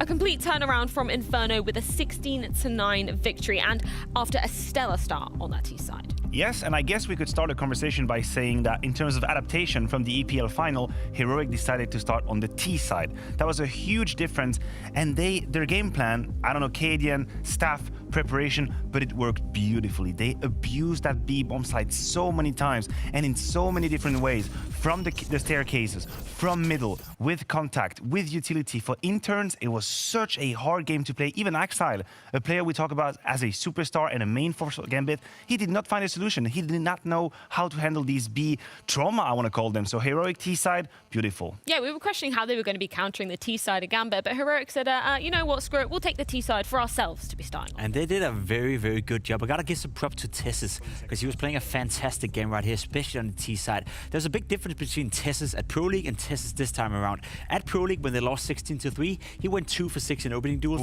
didn't find any success whatsoever. This time around, he went 6 for 7. He was opening up the rounds, he was creating a lot of space, and he was setting a couple of fakes as well for Heroic. He was a big part of as to why Heroic was completely handling Gambit on the CT side. I'm very surprised and I'm very impressed with the way they were conducting themselves on the server, and also, as you alerted to right here, the fact that they choose to start on the T side. That requires some balls. Yeah, and throwing it back to that EPL Grand Final, were there any other sort of marked differences you noticed, considering that was a 16-3 loss for I mean, obviously you can go into the fracking department as well. Exile had a great game back at Pro League. This time around, he was struggling a little bit. I feel like he lost out on the duels against Tessus in particular. I think Shiro as well, we saw a couple of whiffs coming in from him, like a couple of missed shots, missed opportunities. Overall, it just felt like Gambit weren't really hitting the same level as they were at Pro League, whereas for Heroic, they played a much, much better game. I talked about the fight towards A-ramp as well. We saw that display a lot of times in the game, and Heroic won the majority of those. If they didn't deal damage, then at least they got a lot of information, fell back, and still had plenty of utility left as well. So the execution on the T side was good, the CT side was good from Heroic, and overall, just a very impressive display. Yeah, and it's something we were putting under the microscope coming into it, particularly the duels, as you were saying, Maynard. You were saying, you know, simply put, if Heroic have any shot at taking down Gambit, they've got to be taking them with confidence, and they certainly were. Yeah, and Jacob is right to mention Tessus in that department. And not only was he finding opening kills, 6 for 7, as you pointed out, he was very good at masking the pressure on the A side. If on Gambit, it's probably one of the only time I see them not knowing where their opponents are. You would see Gambit, very rare sight, actually having the wrong rotations, having a wrong read on the round, going back to the B side where everyone from Heroic is just patiently waiting on the A ramp, and that right here is a consequence of the playstyle, a consequence of the game plan they had put together. So Heroic, they completely manhandled Gambit on that first half, and they had enough going into the second one. Yeah, moving into that second half, there really, as Maynak was alluding to, wasn't really too much room for Gambit to be moving. I mean, they won the pistol, converted, and at that point I thought, okay, we may have a game on our hand, and we know how strong the T side could be, but again, we're talking about the A-ramp control, we're talking about B as well, and I gotta be honest with you right here, there was one player on the CT side of Heroic who just shut down one side of the map, which meant that Gambit had to go towards A because B was shut down by Shush. I believe you have a clip out of it as well, Matthew, but Shush in this game, and Shush in particular on Vertigo, he was the difference maker. Yeah, indeed. I mean, if you think about how Gambit struggled to hold that B side, well, Shush, he did perfectly for Heroic. His positions and how he punished any attempt coming in from Gambit. Here it starts, obviously, with the AUG behind that pillar position. Quite a pesky one if you don't have the utility. And then later down the line, round number 24, again, with a lot of pressure. You can see on the minimap, Cadian is quite far away to help him. So if Shush does make a mistake, it is over. He plays that very clever angle, finds a first kill, and then repositions behind that box, stays alive long enough for Cadian to come and help him. Somehow finds a second timing right there. I have no idea how, but that second kill, that is it. At this point in time, Shush has done enough. He's been contested twice in gun round, and twice he found a double kill. That is job done as a B anchor, and he was stellar. Yeah, and it's interesting to talk about Shush in the wider context of the team as well. Kind of alluding to his namesake, he's been quietly doing his job for the side of Heroic. He's very good. Like, he's a role player, he's a supportive element to the team, but in this tournament so far, he's been a star player, and he's been performing at a very, very high level. People forget that when he was in Mad Lions, he didn't get a lot of credit either, but he was always solid. He was always making next to no mistakes, I would always say, and one of the best, dare I say right now, at least in Denmark, and by my perception as well in the world of Counter-Strike, one of the best role players out there. I don't see him make a lot of mistakes. I never see him make a hesitation. I never see him make a a too aggressive peak when he shouldn't have. You saw it, the clip right here from Maniac as well. The fact that he stays so cold and stays alive for that long allows Cadian to come in despite being far away from him. He does everything he's supposed to do for the sake of the team, and when you have a player like that who can then hold up to his own as well, who have the aim Shoes is also capable to have, well, you got a perfect match right there. I think Shoes is one of the best signings in 21 so far. Some great individual prowess and some great teamwork coming out from Heroic, and they'll need that to continue as we go on to the final battleground of Train. And Jacob, maybe for any of those viewers who have maybe missed out on the EPL Grand Finals, this was the one that went to not 1, not 2, not 3, but 4 OTs. That was an absolutely fantastic game. It started out as being a bit one-sided for both teams, but when we got into overtime, both the teams was just pounding at each other, pound for pound all the time. I think Gambit did very well on their CT side in terms of closing down Pop Dog, closing down T-Main. They were playing aggressive towards outside, and Heroic, and in particular Cadian, he was trying to constantly jump down Pop Dog and fight them with the AWP without finding success. On the other hand, Heroic had very much success with the inner executes, going towards inside, exploding inside, finding timings back and forth. Now, the very cool nuance about this game, these two teams played, as you said, quadruple overtime on Train a couple of days ago. They have not had time to practice their new strats. It's going to be the same over and over again. So both these lineups know exactly what's coming for them. So it's going to be a time, I guess, a game of margins here as well, where when are you going to do the inner execute? When are you going to do the outside execute? None of these teams can right now throw anything that hasn't been thrown at each other before. Considering we saw Heroic closing out very, very narrowly last time, and we have just seen Gambit losing out on their map pick, do you see any hope for this squad of bouncing back on this third map? Yeah, absolutely. I think Gambit have done enough in the past few weeks and months to have my trust in the fact that they can bounce back. They have done it in the past. But if there is a duel in that matchup that we have to keep an eye on, it's going to be Shiro versus Gadian. Last time they played in EPL, it was such an epic battle. I have the stats right here. 50 kills for Shiro on that map, 47 for Cadian. So both of these uppers almost at 50. For Shiro, he made it. So they are going to be needed, right? Whoever takes the best out of the other one, it's going to make a huge difference. And I just want to make a quick point here for Shiro as well, because you're right. He was having a fantastic game. In that game, him and Cadian had a lot of duels against each other, 22 to be particular, where Shiro, he won 14 out of those. So he shut down Cadian. He also had a lot of duels against Staven, 17, and he won 13 of those. So the two AWP players from Heroic, Shiro shut them down. He had them in his pocket. If he could do that again, there's a good chance Gambit will win here. Well, a lot of questions coming into our third and final decider map of the series. It is going to be Train, and we're going to be delving into it very, very shortly. Will it continue to fall off the tracks for Gambit, or can Heroic close this one out? We're going to be finding out as we're going the full distance with Scrawny and Launders in just a few.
Well, we could very well be in store for a magical moment tonight here at the Blast Spring Showdown. The final map, no matter what. Maybe a blowout, maybe 4 overtimes. Who truly knows what's going to happen? Betway odds in the favor of Gambit, Scrawny, Launders, and of course, Gambit and Heroic ready to go, baby. Map 3. Yeah. No 5 mappers here at Blast. It's a special one, which with Train going on so long and it being so close, and in any multi-over, don't kill the poor kid. I'm trying to drink him.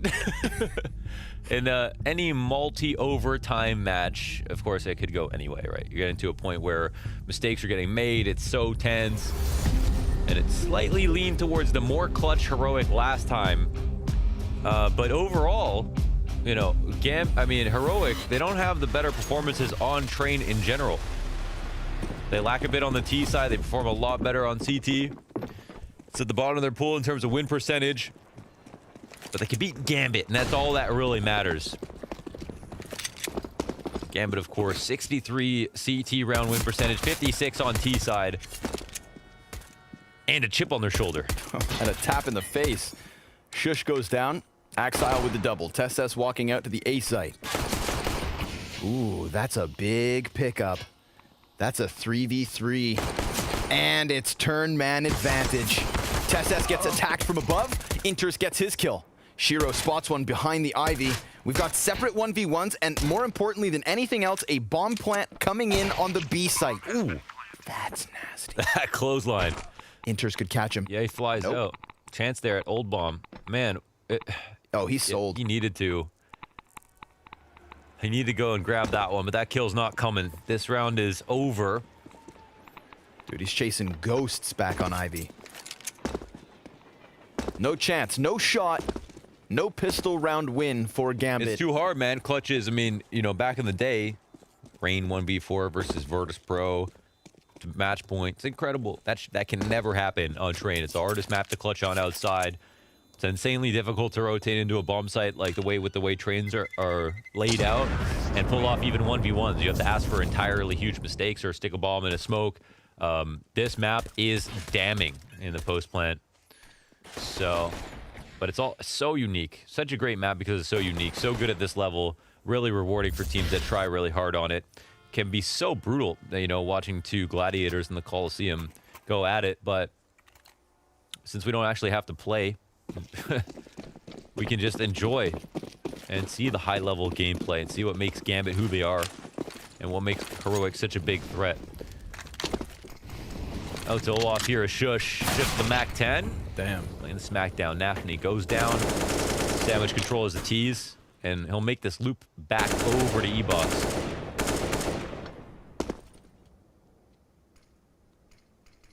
You just control all this space. And if you clear out Sandwich, this is the close spot most CTs will play. You punish them for playing in that position. And then it's much easier to take outside control. AK's the challenge out from ladder. These CTs don't stand a damn chance. They get chopped down, chewed up, cracked wide open. Always the potential for the ladder drop. Refresh on high alert. It's a very, very nice anti-eco. Not much to do against that. It's the standard smokes. I don't know what the better word for it. There's always like setup smokes on certain maps. On Cats, you can throw smokes. On Dust 2, at the end of long on overpass, so you can get set up. It's not the site smoke. It's whatever. It's just to get you in a position where you can throw other smokes or deny information. I always call it the first tier execute on Train, where you throw the E-Box smoke, you throw the Sandwich smoke, and then you clear out Olaf, you clear out Sandwich, you challenge Hell or whoever wants to fight there, and you just make sure no one can be around that front Train. And on top of it, whatever. And then after that, you go for your other execute. And here on the Anti-Eco, they just use that Mac 10 to just get visual confirmation. There's no pistoling players there to fight. And that's such a fundamental part of Train that we're going to see used whether or not the exec comes afterwards. That E-Box and the Sandwich smoke over and over again. We could always call those smokes the primers. The primers. Yeah, gets them poised to hit. Yeah, they are primers. Yeah, for sure. Yeah. This is a good word. But I see your point, man. The first layer, and if it all goes well off of that one, it's kind of an avalanche effect. Similarly to walking away with an easy second round win. This third one to follow suit. Round 2, the primer. It's a question of calculating losses, maximizing gains for the side of Heroic. 3 players shoulder to shoulder down Ivy.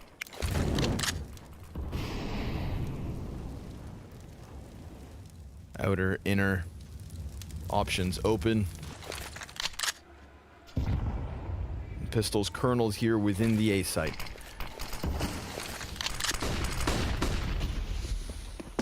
Feel like we're going to get a similar look to the previous round, but at least Hobbit able to lock down the line for a moment. We've got CTs inside smokes, and that's a fantastic flashbang, but the counter terrorist looks the other way. Had he gone towards Ivy, he would have found Stown with his hands in front of his eyes. Well, they lose KD in here, but another really, really strong anti-eco. Even though CTs are still alive with some numbers, you can see how easy this is now for the Ts. They take it easy. They got stack 6 control. They're watching around the bomb train, and it's literally the only place the CTs can come from. Besides, you know, old bomb rotation or whatever. Nothing too terrifying about that. The idea behind executing on A is getting all the CTs to rotate into the back of the bomb train. That one bomb train, and then you're cool.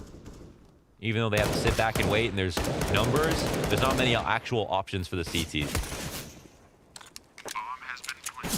That bomb plant, and now just a pistol inside of ladder.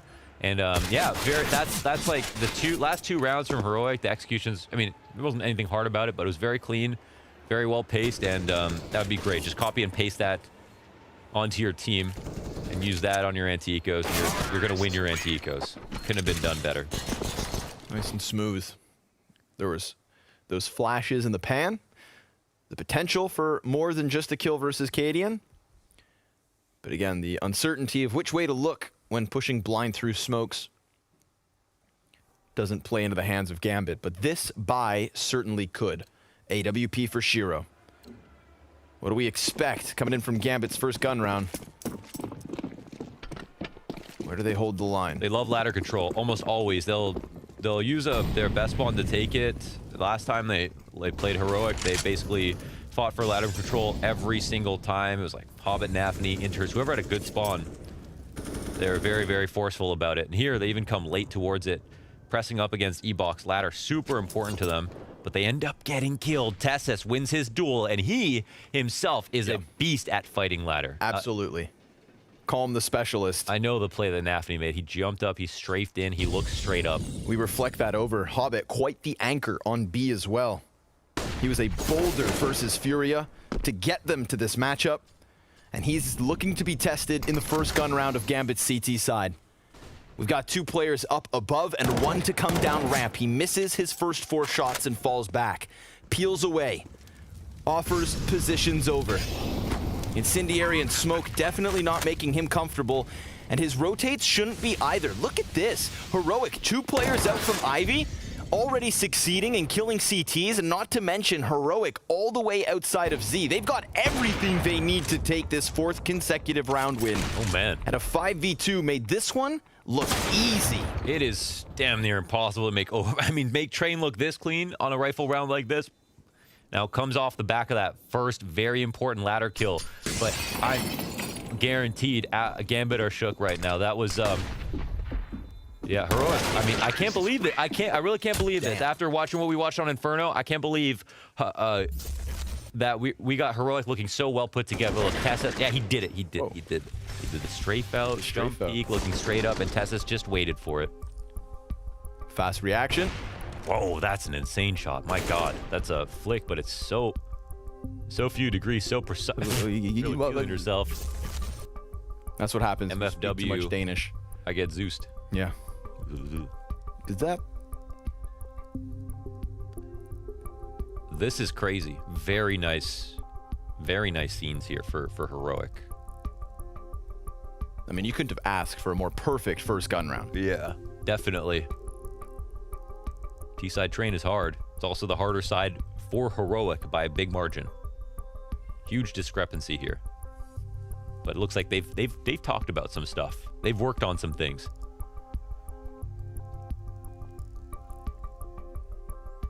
And whatever they talked about is working.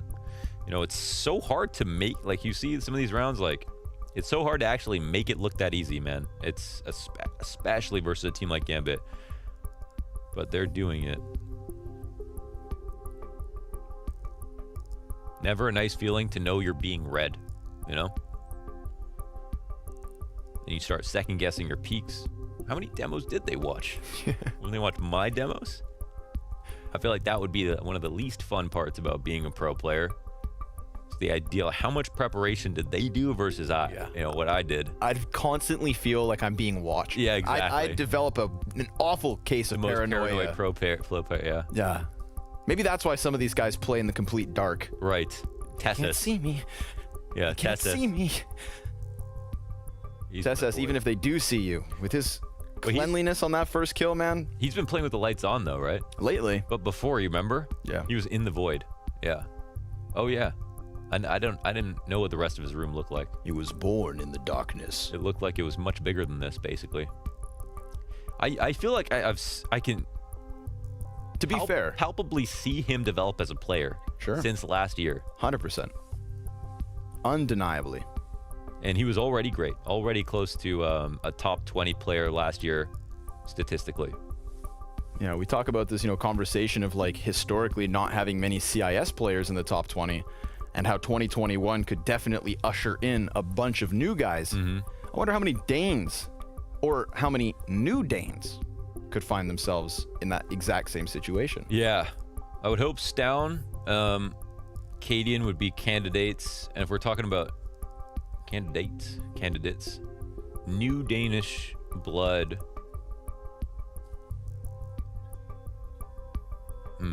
That's it for top 20. I think Heroic and Astros were the only ones to be able to provide stats that high in tier 1 events versus top level competition that I can think of. Sure. That would be top 20. I think Config. I think didn't Config even think could come about back other in. teams that weren't actually totally Danish. Yeah, man, they're everywhere. Config was the biggest snub for me from last year. I had him like 15. Ooh. Yeah, so I for me, high praise from Coach Lau. He had an amazing year actually, but it was tough. It was not an easy year to calculate just because the NA-EU divide. Yeah, of course. That made it very hard. So of course, I understand like there's a huge asterisk on that year, and they gave NA a lot of love, which I should be more happy about. But at the same time, I felt like there were some European snubs. They had a harder year. They had good stats. What the hell is? Who's grilling burgers up here? You can do a cookout on top of train. I didn't know about that. I refuse to believe it. Wow. Maybe we don't know our maps as well as we thought. Config's a good shout, yeah. Yeah, you like that? I guess Blame F just a repeat. What a breakout star he is. Ooh, what if A-Core? I mean, I don't know if A-Core could, but it really depends where Mousesports end up. I got a Blame F story. Okay. So the other night, we got back from Blast. I had finished, you know, we'd finished our BO3. And I decided, you know what? I'm going to take it to the stream. I'm going to hang out with the people. I'm streaming some Surf, Blonders. And, you know, you told me, you said, Connor, this duo, it just won't work unless your movement improves. I think that's what you hear in your head. It's true. You would never say that. So I've been rocking the KZ, man. I've been trying to improve my bump mining, if I'm being entirely honest. And 4 Surf maps. The problem with KZ maps is that the jumps aren't the problem, man. I can hippity hop around all day long. You know, don't get me started. But in almost every freaking KZ map, you always come across that one Surf section that just ruins the mood. Kills it. It's a dampener. Absolutely kills it. I come to Europe, I'm thinking to myself, damn, maybe I should get better at Surf. And because I forgot my mouse pad back home in Canada, I got a new mouse pad from Blast. It's a little bit shorter. I'm only here for 10 days. I don't want to change my sensitivity. So I stopped doing KZ and I've switched to Surf. Now, Launders, I'm an awful surfer. I was an awful surfer. You still are, I think. Yeah, but I'm a little bit better. Okay. It's late at night. I'm trying to surf. I'm struggling, man, you know? And at first, chat's on my side. Come on, Scrawny, you can do it. They all believed. I've got some supporters. But then that support started to kind of die out a little. It's now past 3 a.m. My eyes are turning red. I can't get past this damn spot. It's one jump, just can't make it. And just when I finally stopped believing in myself, right? When I finally was about to crack to chat and just call it quits for the evening, I look over and I say, guys, I think I've got to just, you know, finish up here. Who pops into my chat for the first time ever? It's Blame F. And his only words in all caps, don't stop, you can do it. I took a big deep breath. Got no other choice. I said, thank you for believing, Blame. That's why you're a champ. I reiterated the steps. Look down. Don't flick too much. Keep it smooth. Launders, I flew across that surf map. Okay. The comeback story.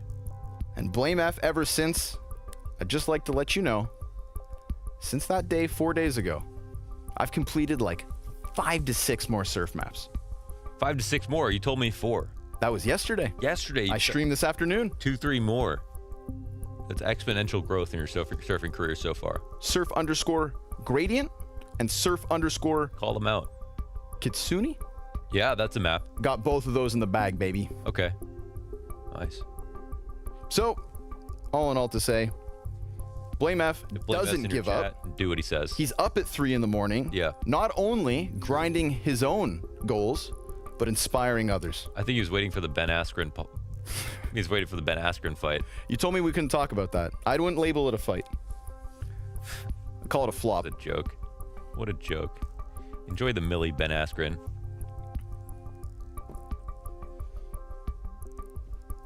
When Snoop Dogg's the best commentator on the stream. Boxing is the worst. Boxing is the worst, man. It's such a good sport, but it's such a bad sport. Do you know what I'm saying? At least we've got MMA. Where's my money, Dana? Oh my God. Where's my money? What has happened over there?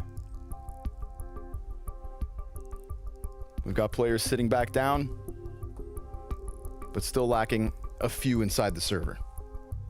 Were we not at the casino with Shush? Pardon? Were we not at the casino with Shush and Acor? Yeah, we were in London. Oh, man. When they were still a part of Mad Lions. How was Shush's blackjack game? I'm trying to remember. I think he did pretty well. Okay. The benefit then was that they were still playing... No. This is a ruse. A little one-sided. Wow, Blast, what a tease. Consider it an update. We're missing Gambit at the moment, but they'll be fine. That's important. They'll be okay. So we're in London, Blast London. We got one night off. We decided, man, we got to go see a friend of ours. Who other, talking about the fight game, yeah, than Paula. Yeah. We said, Paula, we're going out for dinner. He said, okay, let me finish up this game of blackjack. This guy's chilling in the casino on his own. What a badass. Well, we went out for dinner. It was delicious. Hit up Chinatown. Had some very spicy Szechuan food. Wow. Heat cranked up to the max. Dried chilies everywhere. Go ahead. But then we finished dinner. We decided to go do something. We head up to the casino. We said, we'll go back, Paula. Show us the ropes, man. Tell us what's going on. We brought DJ. You got to always bring DJ. We walk upstairs. Cloud of smoke. We're in the cigar room. That's DJ. DJ refused to go in the smoking room, may I add. Yeah. What a wholesome young lad. We turn around and who's there? Mad Lions. Not in London for Blast. No. But in London for another event. What's the coincidence of that? And this is when those guys were on the come up. So they had some fresh new cash burning a hole in their pocket. And we're starting to chit chat them. Yo, what's up, guys? Counter-Strike meets Counter-Strike. They knew they were going to win Flashpoint. Started spending money already. Back then, they still had Roy. Roy, who's your boy? Turns out Roy used to be a blackjack dealer. Yep. What a better time to sit down at the blackjack tables than with a blackjack dealer. He said, Scrawny, I'm gonna make you so much money. I walked up to that ATM, man. I took it out fat. Laid it on the table. Okay. You got the chips first. Of course. I left with nothing. Me too. I got cleaned. Roy, I forgive you. And then still had fun. They ended up staying longer than us. You know, Paula, crazy small world story. Okay, because we did go to get a burger here in Copenhagen. That we did. called the Gasoline Grill. We stopped at a coffee shop. It ended up being the father of our driver who owned the coffee shop that we went to. Crazy small world story. With Paula, a long time ago, before I went to London for the first time, he always had photos of this friend, okay, that is on Facebook and stuff like that. And I'd always see these photos. He'd take selfies with his friend in London. I'm like, whoa, man, that guy looks like someone I used to know. And I used to work designing club posters in Toronto or something. And this guy, I kept seeing a photo. So I swear I know that guy. And then Paula showed his friend a picture of me and he said, that's Mohan. And that guy recognized me, who was Paula's friend in London. And I said, wait a second. We used to work together in Toronto. And Paula was like his best friend in London. And then one day I went to do an event in London and hung out with Paula and him. And we spent the whole night exploring the city. The most surreal experience ever, that one of my friends, who was one of my best friends, is one of Paula's best friends. And we had this in common. And then he ended up working at a bar in Bahrain, where we also went to see him. Took a photo there randomly. Our replay observer from Blast, Joey, was in the photo of the Mexican restaurant that we took a photo with my friend in. That's somewhere deep on Twitter as well. When worlds collide, you know, this rock, it spins real fast. And we're quite small, Londers, but somehow life finds a way. In Copenhagen, it happens all too often. This is a very small place. Everybody knows everybody.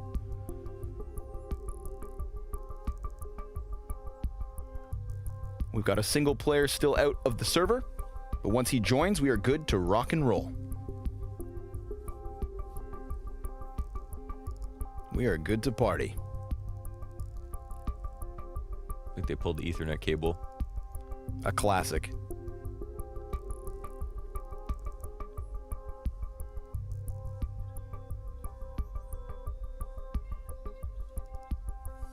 We never used to see Groove. They had him hidden away. They did. They locked up their coach. He's got a battle station right here in the background. Yeah. That must be him. That's true. Oh, yeah, that would be right there. It's got a good view. Bit far. Like every good view, it should be blocked by monitors. Blocked by monitors, definitely. Ah, it's a nice day outside. We're gamers at the end of the day. I can Great tell. day outside. Can't wait to play video games for 10 hours straight. It's the best way to spend a sunny day. Don't bring your setup outside. It'll overheat and explode. I tried that once as a kid. Took my Xbox outdoors. To what? Skateboard? No. What'd you use your Xbox for? To play games outside. Tried to set it up. Figured I'd soak up the sun. Did you plug it into a tree? You got outlets outside. That's outside your house in your alleyway in your driveway? Yeah, man. Okay. Remember, I'm a country kid. Real rural living. And we're back into the action. Thank you for your patience, my friends. Thank God, honestly. I was running out of content. Hopefully Gambit haven't run out of ideas, but this time, well, they'll be limited by their economy. We've got pistols and a scout on the CT side. TSS, there's a threat real close. Oh, wow! A scout shot that has no business connecting to the face. At least consider scoping.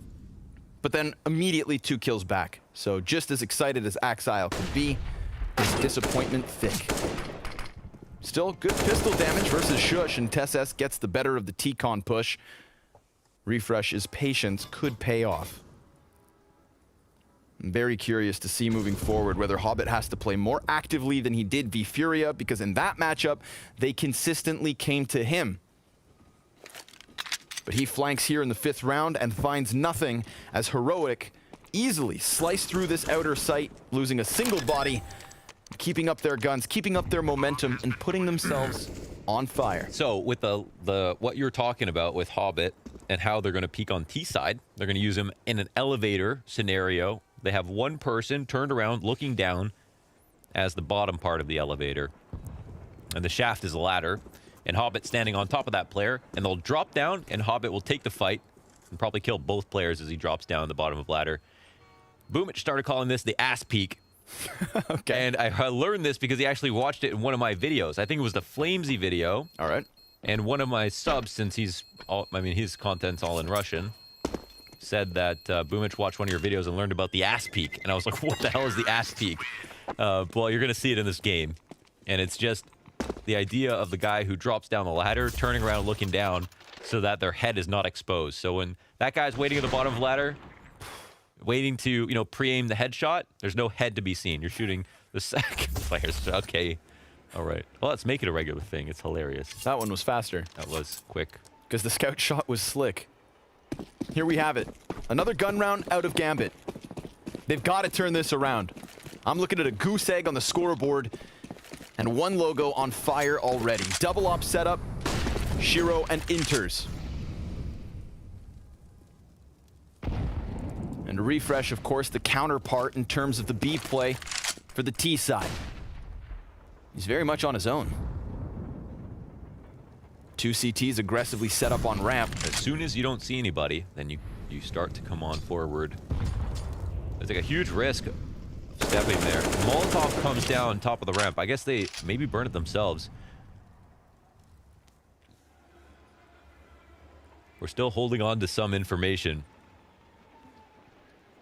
Oh my god, big risk here for Axel. Oh, and he misses the first shot. Shush, what a punish. Gotta hit those. And a blinded Nafany, also empty-handed.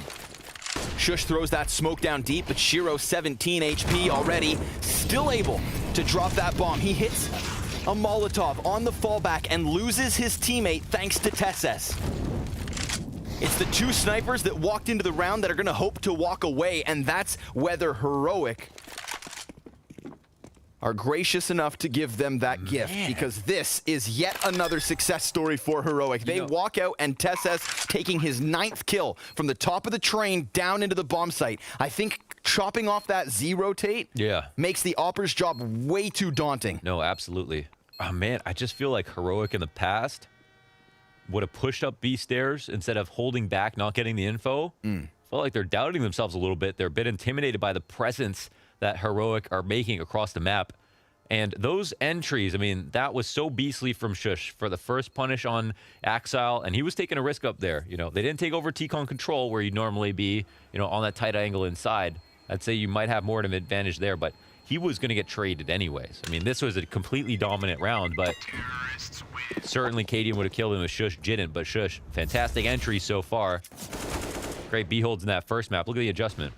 And over on that B site as well, in terms of Heroic's play, it is just Refresh alone. Yeah. So, you know, they go for the two-man setup, and even then with numbers, they're hesitant. 9-1 Tessis, 142 ADR. Off to the races. That's a good match from him. Not so great from Nafany. He's not the only one with 0. Oh, excuse me. He is the only one with 0 kills, but 3 of his teammates not far off. This is more than one of these games. You don't have to talk about the individual stats as much because you can just see such a high level of team play that almost all the decisions and advantages are positional, at least primarily. And right now, yeah, Heroic, they are taking every single positional advantage available, and Gambit now are just not even really pushing back. 2 ops here to compensate for their lack of rifles. It's an interesting strategy, but from how slow these defaults have been, there should be opportunities for Gambit to make their way in. So where are these ops? One's back on Ivy, the other deep in the B site. Tesses challenged by the Deagle, dropped down to 50, but as he tried to fall back, he got caught by Axile, who looks to add another to the tally. Not gonna happen. Maybe now the Opper's primed.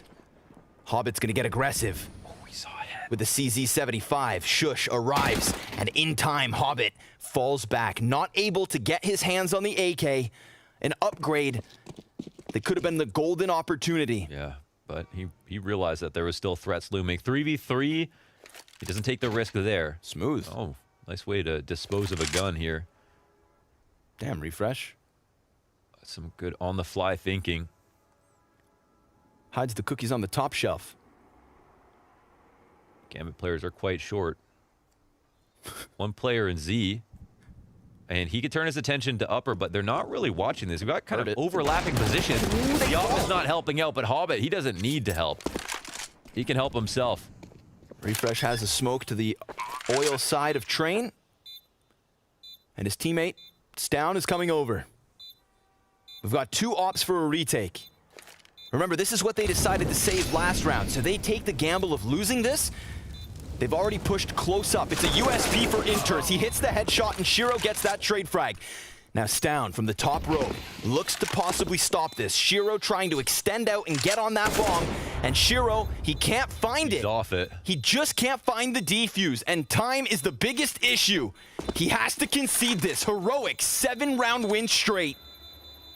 And Shiro in danger of dying with this AWP, and yes, it is an economic issue. That's a big win. They punished that exit. This is huge. I mean, Hobbit tries to get 2. Here's a clear flaw in the game where they come down. Upper could have got punished here. Hobbit was watching the lower ramp. Did you notice? On the outside of Spools. But he had a teammate in Z with an AWP that could have watched upper for him. They had more complementary positions, and they could have covered both options instead of leaving it to the CZ. Lucky to even get 1. 2v2 could have fallen apart, but, you know, we're trying to think a step back to where the problem really the disrespect.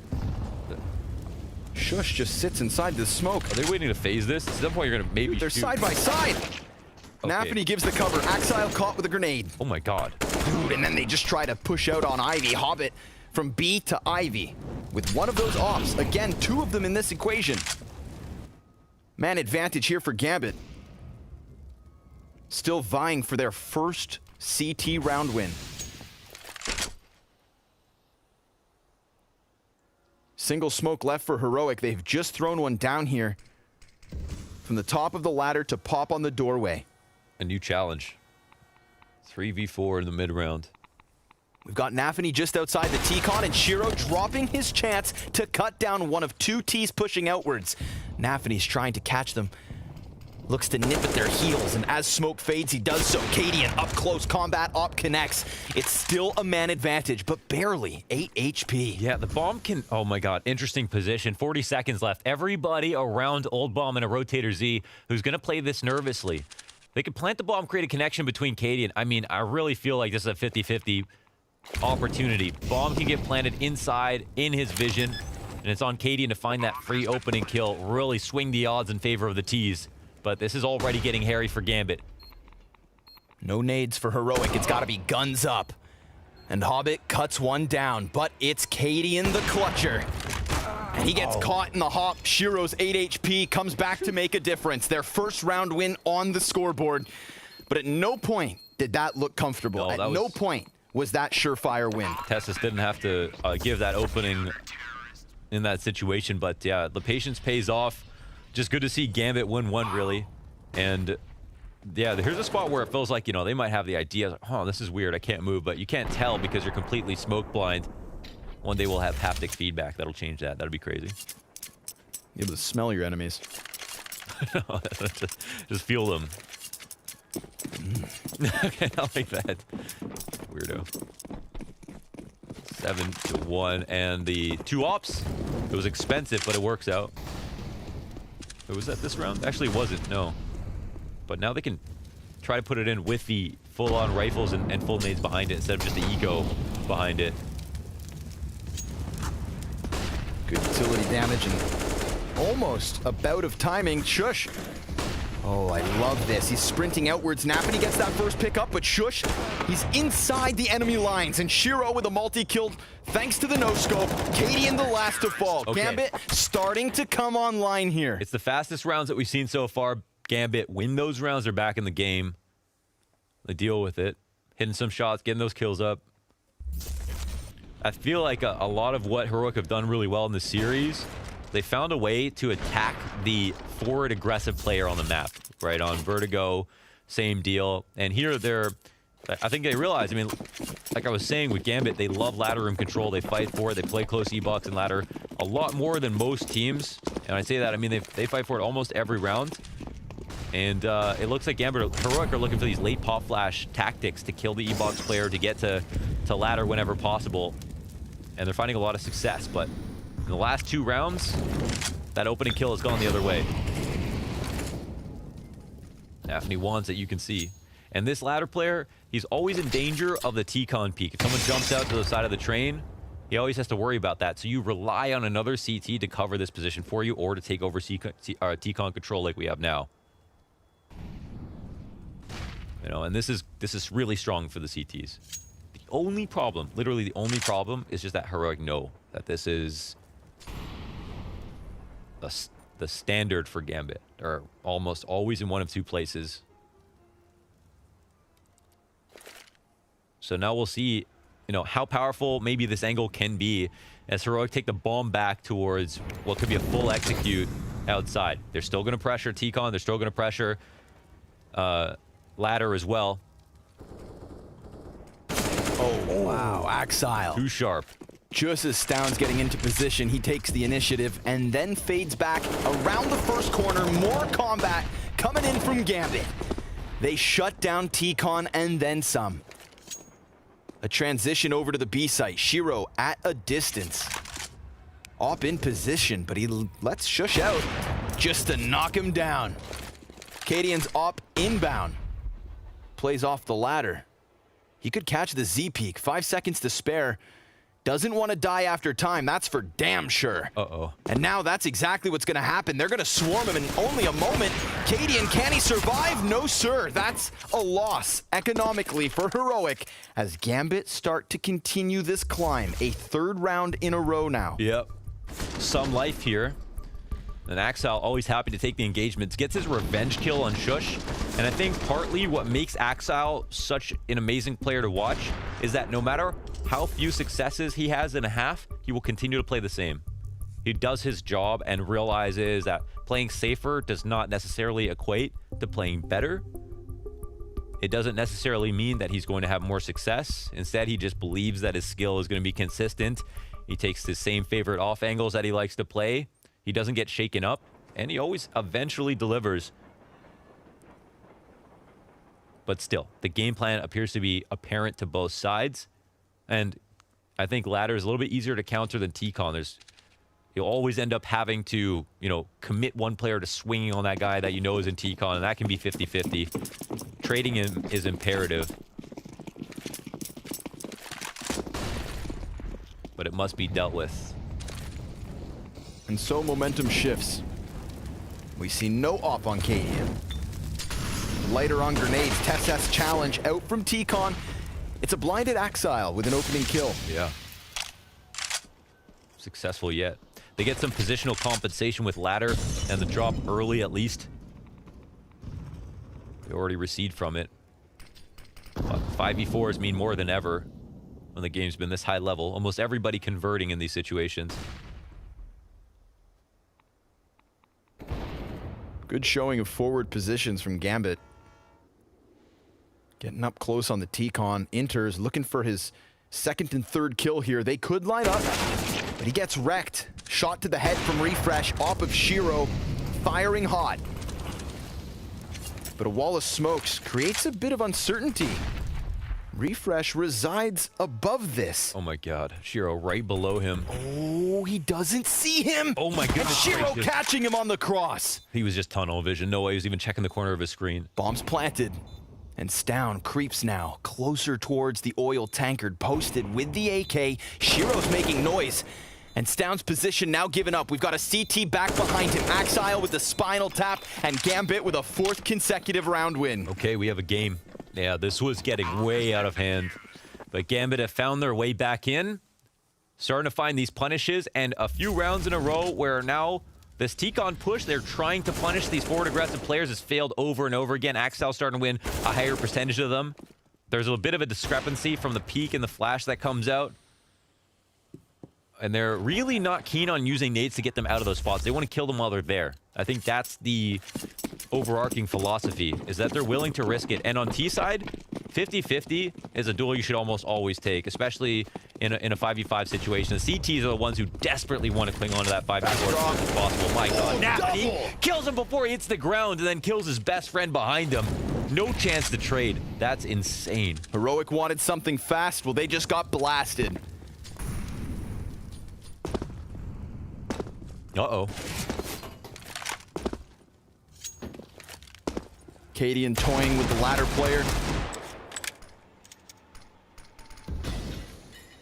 But Nafany already drawing first and second blood. It's like the one thing you really can't get away with because they play oftentimes just spawn to ladder. This is like this is the exact round they want. Ooh, he's in it. He comes out, Nafany with a triple. Cadian still limited to the Deeg. And Stound perhaps to come out from T-Con. 4 kills for Nafany. Ladder room belongs to him. We brought up his stats because he had 0 kills. The only player left was 0 on the board. And if he doubles back to peak T-Con, he is gunning for the ace. Oh, it's close, but Stound will answer with at least a single kill. Just so little time and no bomb to play off of. Gambit with a 5th round on the CT side. Stound fully blinded, stunned, and stunted. That logo looks real good on fire. Okay, yeah, they're back, and this is where people start chatting a lot. This is insane, and they try to go and hope that nobody's dropped, right? They even have the second guy come off the ladder and jump off the ladder, so he displaces Nafany's aim, but he doesn't let the first guy even fall. Worth the risk on a round like this, where you've got a mixture of rifles and pistols to go for that opening duel. And yeah, Gambit holding strong to their philosophy. Heroic still finding new ways of approaching it. Looking a little bit one-dimensional with some of the flash tactics out T-Con. But the narrative could totally change if they were just successful. Hit that first bullet, etc. 1 versus Exile. But it has ravaged the economy on the T side, which is not easy to do. Gambit looking at 10K on a couple of players now just after 5 rounds straight. And another eco here for Heroic, a half buy. Heroic desperately trying to get another on the scoreboard, but I know you don't want to get comfortable. Obviously not ideal. Still, in the back of your head, it's like, we did get 7 rounds. Yeah, their struggle was on T side, Heroic. Much higher win percentage on CT, so all the storylines still open. Absolutely. And technically the half not over. 3 to go. Grenades begin to dwindle. Heroic going to engulf the bomb site, throw their smokes and flashes, and see if they can steal one away with just these upgraded pistols. TessS begins the fight here on B, and then a absolute feed full of blue here. Gambit, 5 kills, stopping them in their tracks, and enters all over this. He keeps himself nice and composed. He lets them slip by, turns it back upside down, and closes with this 4th kill. Yeah, they rubbed the gunk out of their eyes. Man had 1 frag up until that moment. See the mood, really? Wow. Yeah, the mood changes so much. You get these string of rounds together. Always nicer to win the last rounds mentally than the opening. But again, it's bigger than that at this point. It's the fact that Heroic have a game plan and success on CT side.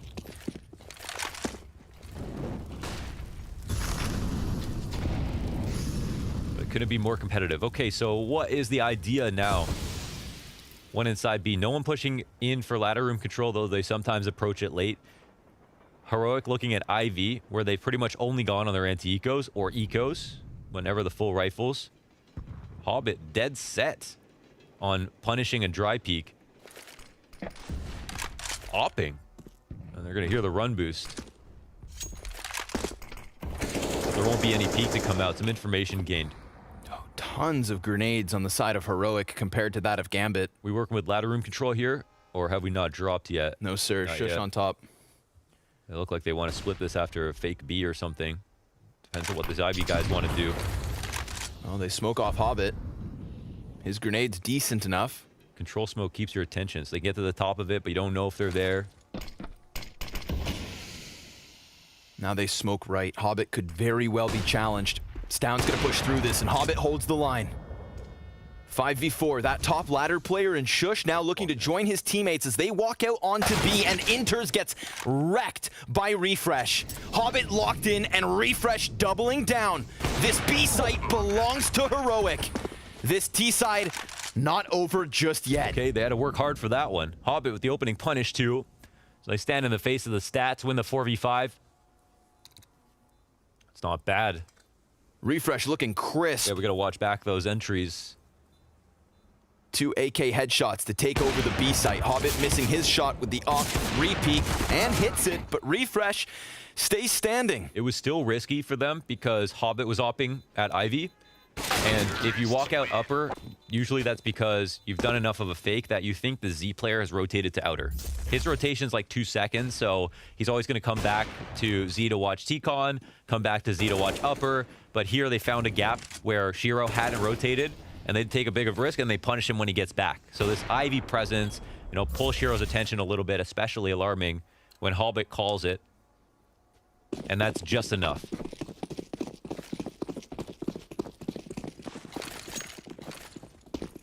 Heroic, the Puppet Masters, pull some strings before they pull the rope to close out this show. The first 15 about to end.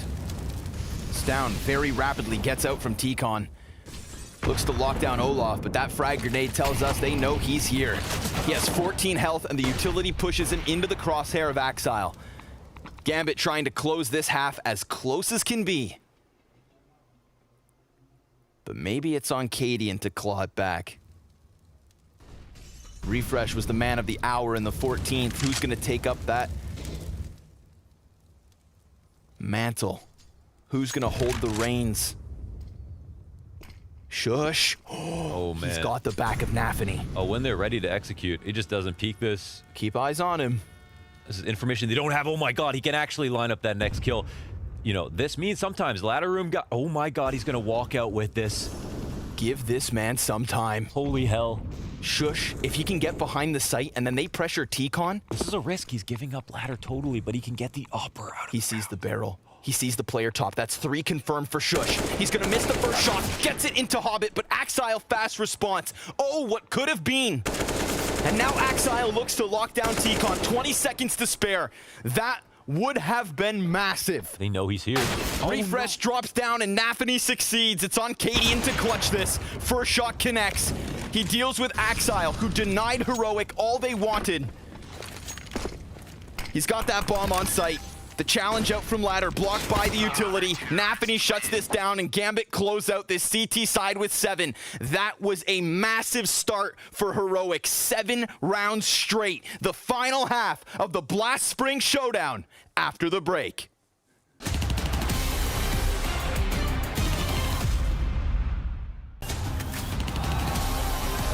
Welcome to the ultimate Counter-Strike event of the year, the Blast Premier World Final. 8 of the world's greatest teams from across the spectrum of Tier 1 Counter-Strike come together in a titanic clash to crown the undisputed champion of 2021.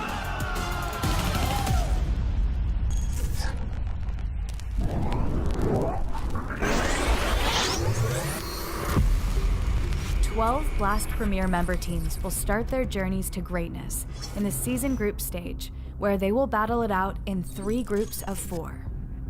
The top 6 performing teams will automatically qualify for the season final.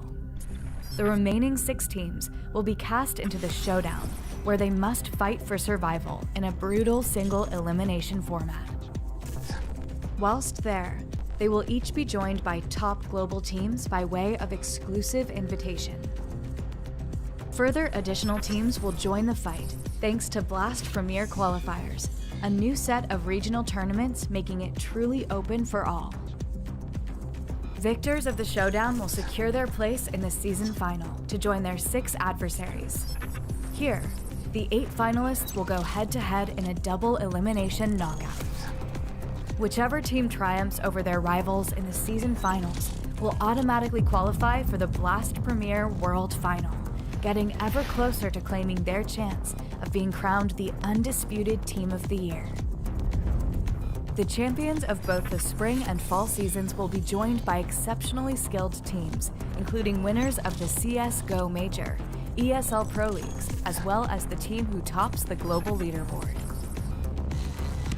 The global leaderboard is a year-long point scoring system that takes into account the performance of Counter-Strike teams from leading tournaments around the world.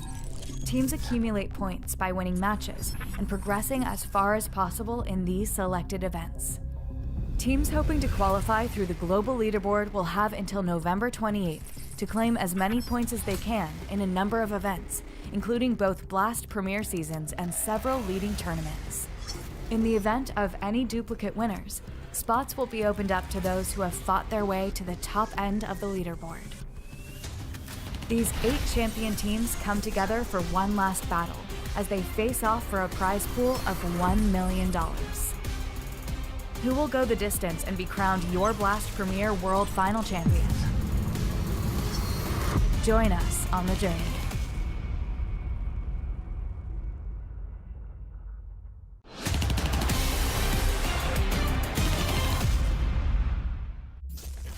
Cutting it close across the first 15 here on map 3. Gambit looked like they were going to get bullied, but they pulled that one back. And so did Heroic, with one round sprinkled in towards the end of that half. We head into the second with an 8-7 lead for the CT side. Again, it's just clinical from both sides. Such a close game, and yeah, it's always nice to see like a team go up that much and the other team figure some stuff out. Heroic kind of like ran a bit dry on ideas, but they might have met their quota there and came through with a really cool round at the end. Really, really cool.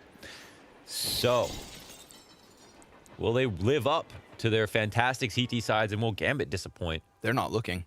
Oh, they're about to drop. Oh my god. Cadian, armored CZ. Oh, he's gonna make him drop. The guy just gets pulled the plug. Wasn't on Exile's terms. No way he just pulled that. CZ in with the double, down over top of smoke. Heroic. They start the CT show on their terms. That Shiro executed.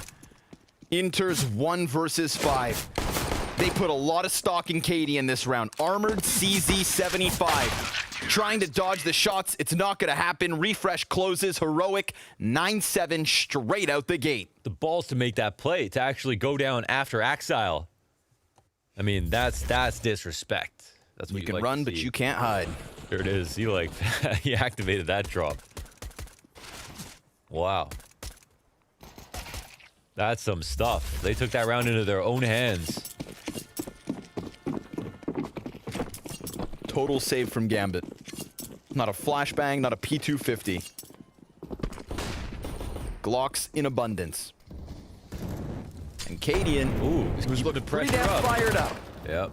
Gets aggressive with the MP9. Wants to let him know.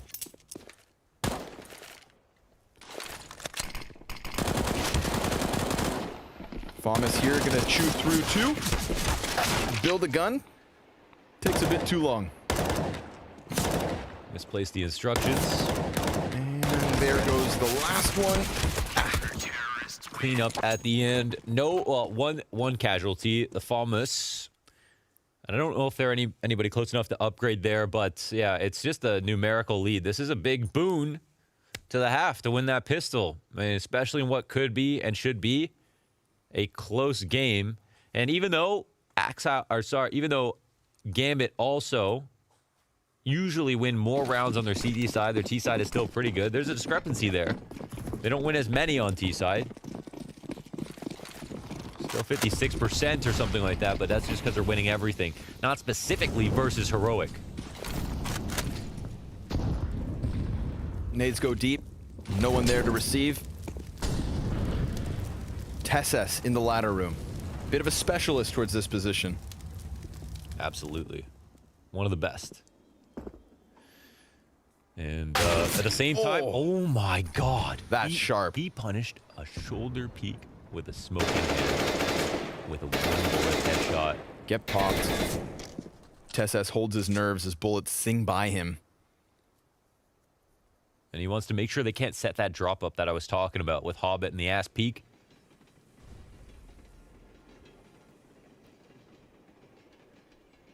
They've pulled back from Ivy, which is where Heroic go to bolster. 3 players on that corner of the A site. And Hobbit, this patience, oh my god, very well pays off. Whoa, they're playing almost desperately already. 3 Ivy push? That's too much information to give over, and Cadian's going to get hurt and punished. Oh, wait, he slows down, but... Yep, but I mean, Nafany could run by him if he's not careful, but he comes to clear things out. No readjustment here. 2-on-5 situation. Got a pocket play with Refresh very far back at a distance. Hold up. Double kill. Well, they're both outside. And Shush just holding his own. They have no clue that he is pinned in hell. Bomb will get planted here, and we're going to have some information gain. MP7 fails. Still a Bomb chance. Eventually gets planted, but Refresh has made fast ways up to the site, and my God, Axile. Pristine shooting from him this round. 3 headshot kills coming in from him. Definitely a turnaround since the struggles on that B site. You have to understand how perfect the angle clear must be to punish a shoulder like this. Watch that. Yeah, this is just... I mean, it's basically a pre-fire. There's absolutely nothing wrong with the way that Stown played it. He has to show himself to get the info, but he's showing the most limited amount of info possible as a totally standard, normal thing to do in Counter-Strike. It'll virtually never get you killed. Almost definitely not versus an AK. But today's one of those days. Yeah, but beauty is in the eye of the wielder. Man. That jackknife kill alone. He did that little run. TeSeS trying to put the Deagle up close. Our eyes fall on Cadian the carry. At least that's what he's meant to be in this 19th round, the solo opper. Heroic wasted no time last round to stack those 3 players up on Ivy. Trying to deal with the hole that Axile created in the setup. Don't forget TeSeS being caught by Hobbit as he climbed up the ladder.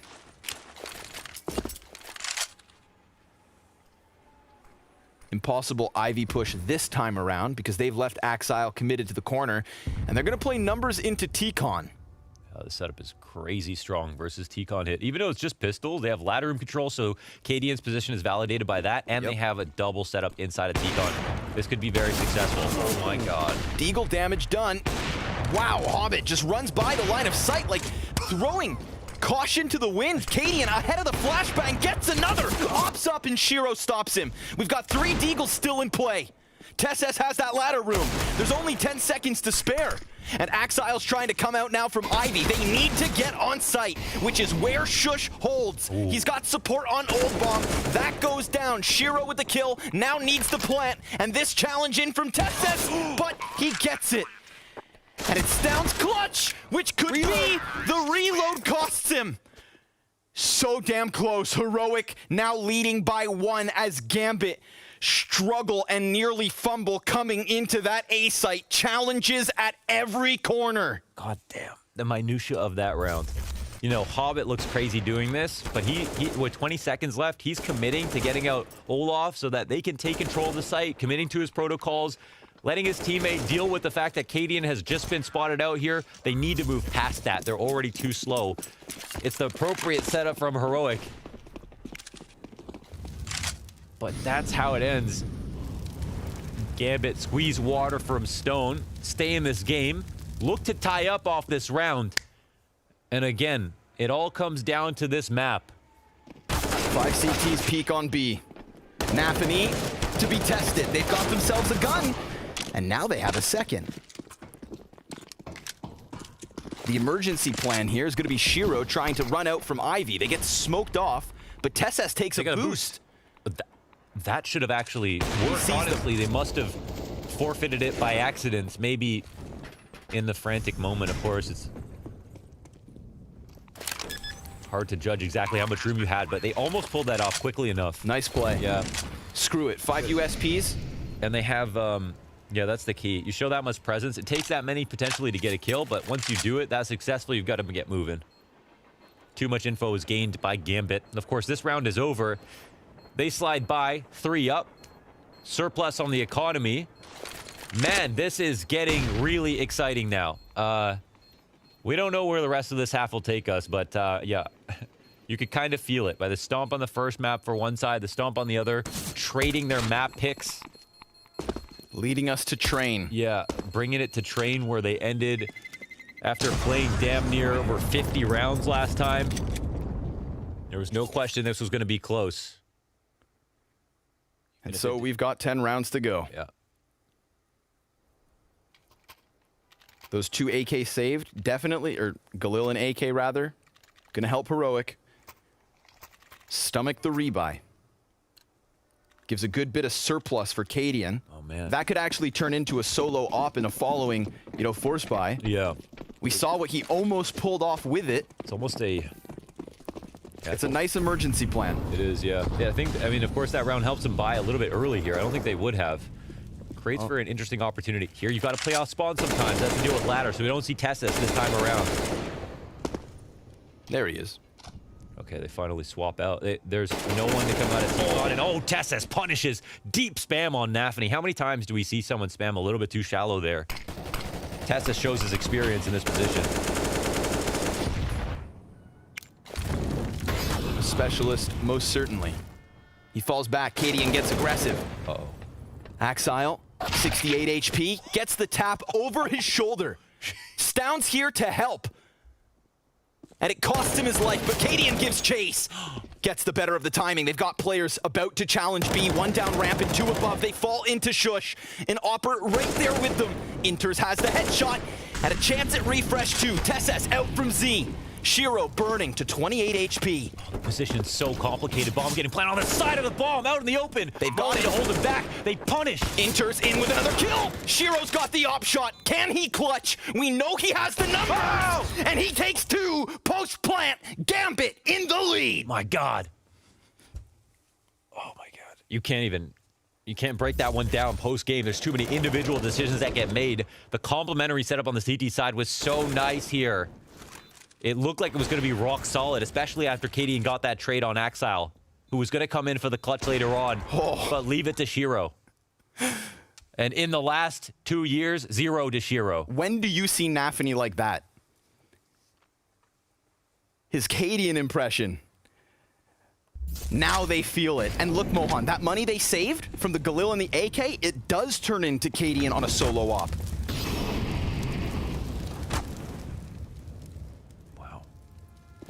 Can he be the difference maker? Right now, he's posted top B, and Tessus gets wrecked by the flying Nafany. Gambit looking to soar ahead of Heroic. That hero op is one thing, but if it never has a target to take, then it's nothing at all. Axile chops down 1 off of Ivy, doesn't see Refresh. Oh, he's gonna hear that. And we know Refresh is not a scared player. He's gonna walk up behind this. Oh, caught by Hobbit. Suddenly that solo op, it becomes the save. Trying to hang on to the prized possession. I was gonna say, last round, they were in a position to buy early, but they couldn't afford the op to go down, like you pointed out. Which means they made, an atypical decision. They almost always will lie behind the op on the rifle on the CT side for Cadian. You can have 2 ops and an auto sniper on this map. That's how open it is. How many powerful lines there are from Z to the top of upper. Old bomb. He can't get caught. He needs to hold on to this. He knows it, but they're hunting him down. They're going to dedicate the resources. He outplays 2 people in a playground of a 1v3. He's getting away after hearing 2 footsteps. They're not behind him. He finds another shot. This is unreal. They're going to give chase all the way to B, and that is where it crumbles. It cost a lot, but it was worth every penny. No doubt. Take that out of his hands. They could still afford it because of Shush, and he immediately drops it over. Still $6,000 out. Any opportunity in the future that they're going to be able to opt that now they can't. It matters. 2 snipers on this next one from Heroic. They're gonna double down. It's going to be a very expensive round here for Heroic with those 2 snipers coming in. They got the TAC timeout. This helps them out a bit, but there's still the issues of inside ladder and inside T-Con. The riflers, they can still get picked off without any op supports. And I think the difficult part here, and the key to victory, is Gambit reading into that setup. How much money do Heroic have? Do we play this like an anti-eco? Do we have any idea they may have 2 ops? And if they don't, There might be a way for Heroic back into the round. They might make that extra mistake of not realizing Stone has picked one up over at Ivy and take that dry peek where they normally wouldn't. It's been 5 straight here from Gambit. Shiro immediately down with the off. TeSeS, 2 heads. Oh, he's a rock wall. They don't flash him on the cross. They don't punish him from T-Con, and they take that dry peek down. They still haven't even found out about these 2 ops. It's just all TeSeS all day. Suddenly, this becomes such a great chance for Heroic. Everything invested. A 5v3 that could come with 0 costs. The momentum could be massive. Cadian, a playmaker position, priming himself to snap up if needed. He's actually in, kind of a dangerous spot here. Yep. But TeSeS with yet another frag. That's a big round from TeSeS. It's a buffet for TeSeS. They're going to try to drop on him. And as they do, Refresh adds 1 to the tally. This is a slaughter. They want it bad. But at what cost? They recognized his power in the first half. You saw how adamant they were about getting it. Now they want the same on T side. And Heroic know it. That's the problem. This round doesn't even come down to those ops. Again, it's the ladder room control. That's been a key to victory. The flame will be extinguished on Gambit as Inters has to tuck tail and save. And we move into this next round. Heroic with a renewed sense of confidence, renewed economy. And they've maintained 2 ops without showing any either. Counter-terrorists win. This is a big win in a very close game. A turning point, perhaps.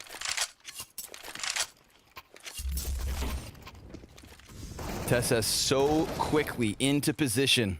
Another day in the office for TeSeS and Ladder. No stress. He knows all of these angles. Every single wallbang that you try and throw at him, he knows the counter. And look at the result. Absolute slaughter. TeSeS the Butcher.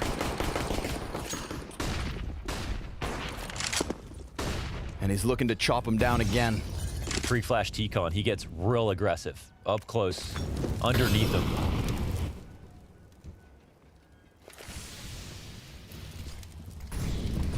Limitations here for Gambit.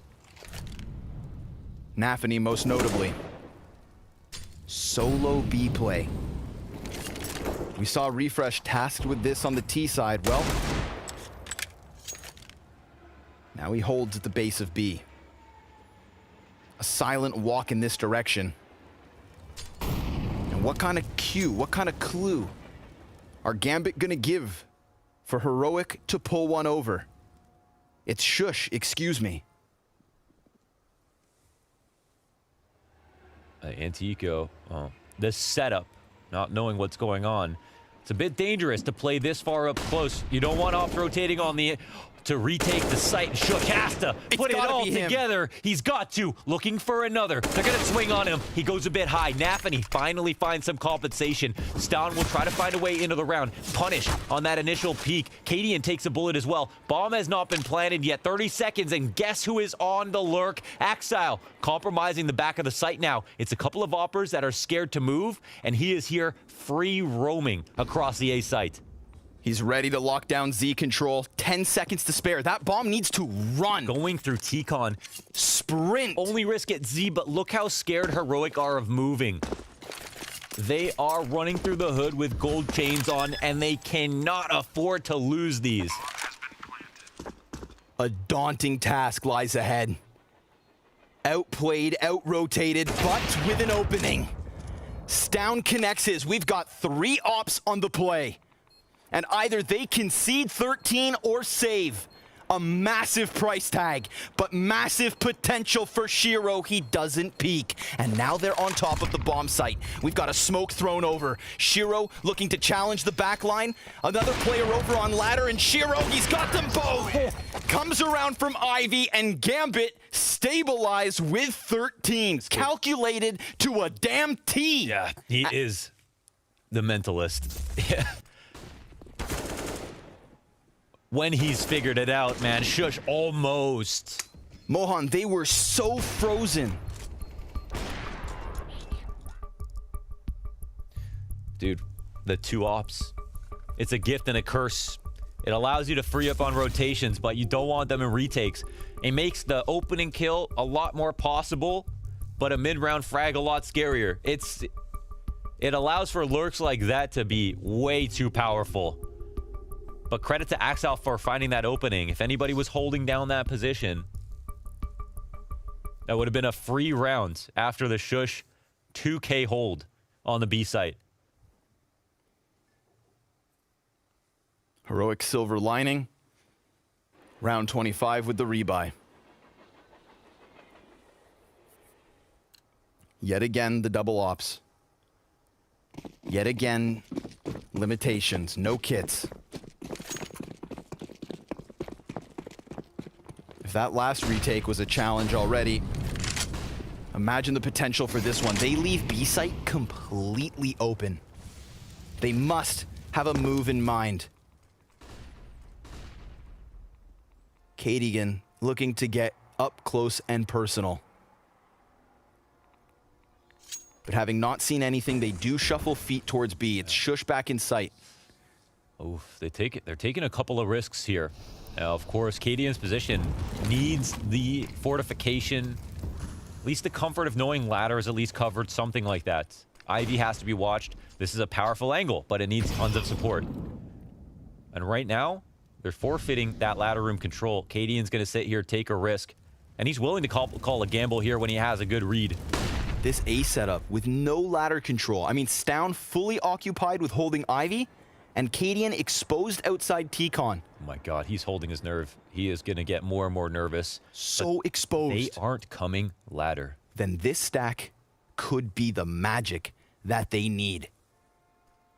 Looking to cut down that lead to only 1. We've got 3 CT round wins since this second half started.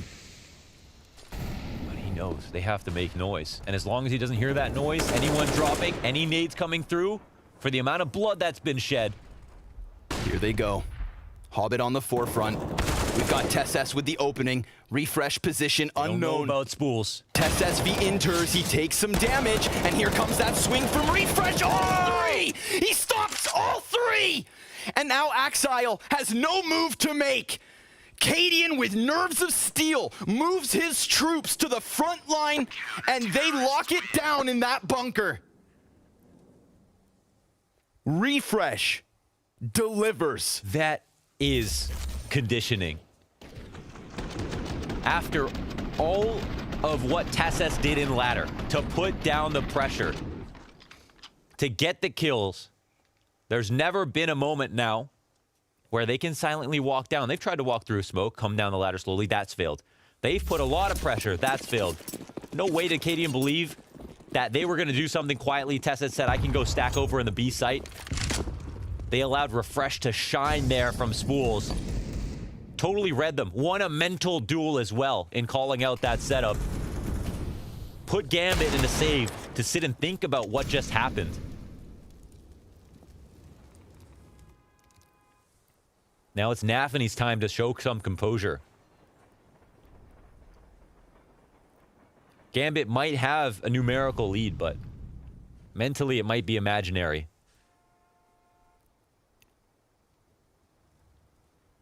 We go on to this next round after what they just saw. It'll tell us a lot what their approach is going to be when Heroic just did that to them.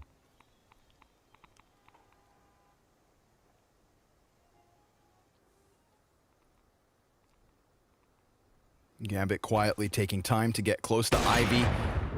Stown doesn't move. Not off the run boost. Tries to snip the wings of the second. And instead has to forfeit just a tidbit of control. You can see Refresh with his attention turned in 2 directions, but the real threat looms behind him. It's Axile on the forefront, pistols around him, and Refresh locked into Ivy, dies to the P250. This op shot from Stown could be big. TessS in the meantime, stopping them from Z, but a bomb plant. Oh, he gets it! Under the trade! From underneath! A 4v3. 10 seconds left on this clock, and Stown gives up his angle. Bomb pick back up. Can TeSeS stop it again? That was a fake, and this is the commit. His feet are safe, and Shiro with a headshot. The op of Cadian misses. Axile with yet another. TeSeS trades in sight. We've got a 2v2 and a tied game in sight as well. Heroic getting closer. One just above bomb. A smoke for the defuse with TeSeS, who has all kills this round. He pushes in for his fourth. Nearly cut down at this point. Hobbit back behind Evox, out with the Galil for the first, and TeSeS needs this damn ace. One more frag. He's on top of it. It's a fake, and he gets all the kills, but there's just no time. 0.32. And TeSeS, for all the damage, can't pull the round together. No assistance for this magician. Every single kill in a new position. This was some masterful work from TeSeS. But they don't get the benefit of the round. And Gambit pull off the eco. Refresh. No head armor. One tapped on the P250.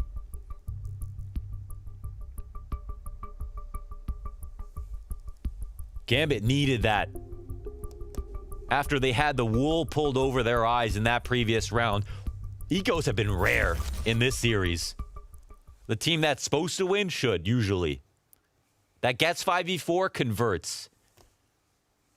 Because this is the highest level of CS with the teams that are the most in form, making the least mistakes. But even they are fallible. And now with that reset, the power changes hands back to Gambit. MP9 for Stown. Refresh on a Deagle. Shush on an MP9. And Gambit looking for match point. More than just that, Mohan. That taste of sweet revenge. Axile opens up and Cadian's trying to stop them. A smoke in front of him to give him just enough room to wiggle, but Nafany takes down his teammate. Oh, Cadian through smoke! Gambit on the cusp of 15. An MP9 and a Deeg, and refresh. That's not what they needed. He goes down and Gambit go through. A site belongs to them. And this best of 3, now one step closer. Starting to dim here for Heroic.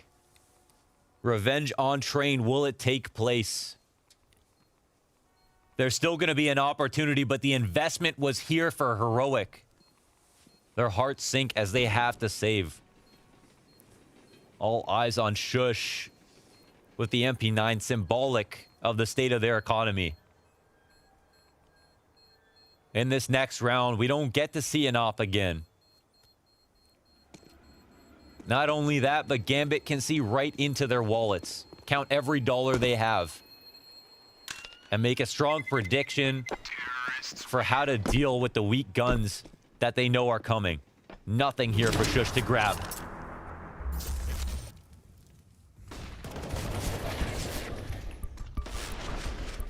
Nothing to grab, and yet they still need to hold on.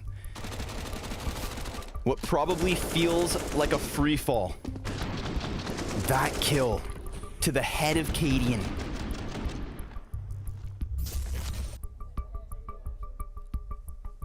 The final timeout called. It will take the utmost ingenuity from Cadian. It's no secret they aren't working with much.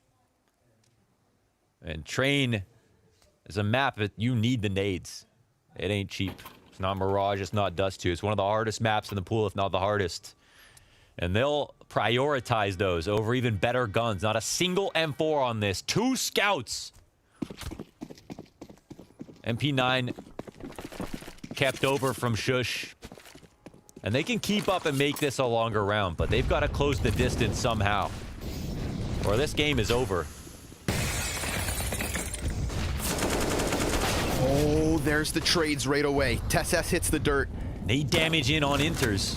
He was that first playmaker, but look at this. A man advantage.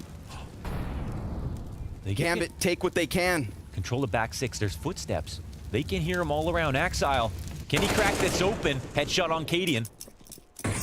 Looking to draw it back. Axile with another. His 24th frag here on Train. Now they're off the back foot. They hear this movement from Shush, but with an MP9 he survives. 1 HP and he's gone. No trading that. Shush gets away with a Falmus. Scout shot in from Stound, but it doesn't hit. And there's Shiro with a headshot. 1 HP and a dream as Gambit look to taste that sweet nectar of revenge. The stakes aren't nearly as high, but it's a victory nonetheless. And Shush, with the pressure on his shoulders, has to ignore that bar of HP because it would tell him he has no chance. And that's it, folks. Gambit 16-12. They do it. They stand in the face of the stats. The maps go the other way. And when it comes to Train, that's also true. A big win for the confidence of Gambit. And they stand up to their next best, most pristine competition in Heroic. A huge confidence victory, another notch in the belt of the team, as Nafany said, looking to make an era. This will be the very first early steps if that were to ever come true. You got to make sure that if somebody makes you bleed, you draw that blood back. Within 1 week. Improvements from both these teams, may I say. Yeah. Inferno and Vertigo being picked up by the opposite of who picked it, and Train yet again delivers. Congratulations, Gambit. You did what Spirit couldn't quite finish versus G2 earlier today. We do have Gambit at the Blast Spring Finals. Qualification means a lot, but more or less than sweet revenge. We hand this one back to Freya to close out the show. This series promised to deliver, and my word, did it do just that. Train falls off the rails for Heroic as Gambit claims sweet revenge for that loss to EPL just 1 week ago. And the world #1's pimp, they prove exactly why they have that title. What a fight, what a fight. They really had to fight for it, right? Heroic got off to a fantastic start in the beginning of the game. Going up 7-0, I thought to myself, okay, Heroic, they've really taught themselves a lesson after last time they played Train. They felt like they were in control. They were completely controlling the pace of the T side, and then Gambit, you saw the quality of the individual players. We can talk hours and hours about Shiro, hours and hours about Exile, the entire team play coming in from Gambit. And if there's one thing I've taught myself, and if there's one thing I've learned throughout this process watching Gambit, they never give up. They never give up. They can always fight back. Yeah, we always credit the stamina of Gambit, and once again, we see it coming out in this series. Sure, it might not be a best-of-5 grand final, but man, they were down 7-0 at one point in this map. Yeah, that's the thing. Their resilience is so beautiful to watch, right? Because you're right, they were down 7-0, they lose the second map, and at this point, there are so many indications that Heroic is going to run away with the game. But Gambit, they remained aggressive, and that's what I really liked on the CT side. I want to show to the viewers some of these actions and how Gambit wanted to take the fight to Heroic. It didn't matter that they were down. Look at the scoreline right now. It's 2-7. They were trying to claw their way back into the game. And it was that combo of Nafany, sometimes Axile, mostly Axile, and obviously he's going to be one name that we mentioned the most. But these two players together, they combined and they fought back. They pushed Heroic backwards so that they would not take space so easily and so fast. And I think they were the main reason why the comeback happened on the CT side. Yeah, they were incredibly lethal indeed. And of course, we've had some more incredible plays brought to you today. In our final day here of the Spring Showdown, you can go and vote for your CF Money Play of the Day over on the @Blast Premier Twitter. So make sure you go on and get your votes counted in. We'll be recapping them before we close out the day here. But for Gambit, man, their tournament life continues as they're heading on to the Spring Finals. That's got to be a reward they are proud to have. Yeah, I'm just excited we get to see some more Gambit. You know, the way they play Counter-Strike right now, I think it's been the sentiment we've been trying to get across the board throughout the tournament, that right now they play the most solid Counter-Strike out there in the world. I think it's safe to say they are the best team in the world. I think the support cast coming in surrounding Gambit as well. You see they're in boot camp all the time. The support support players as well stepping up.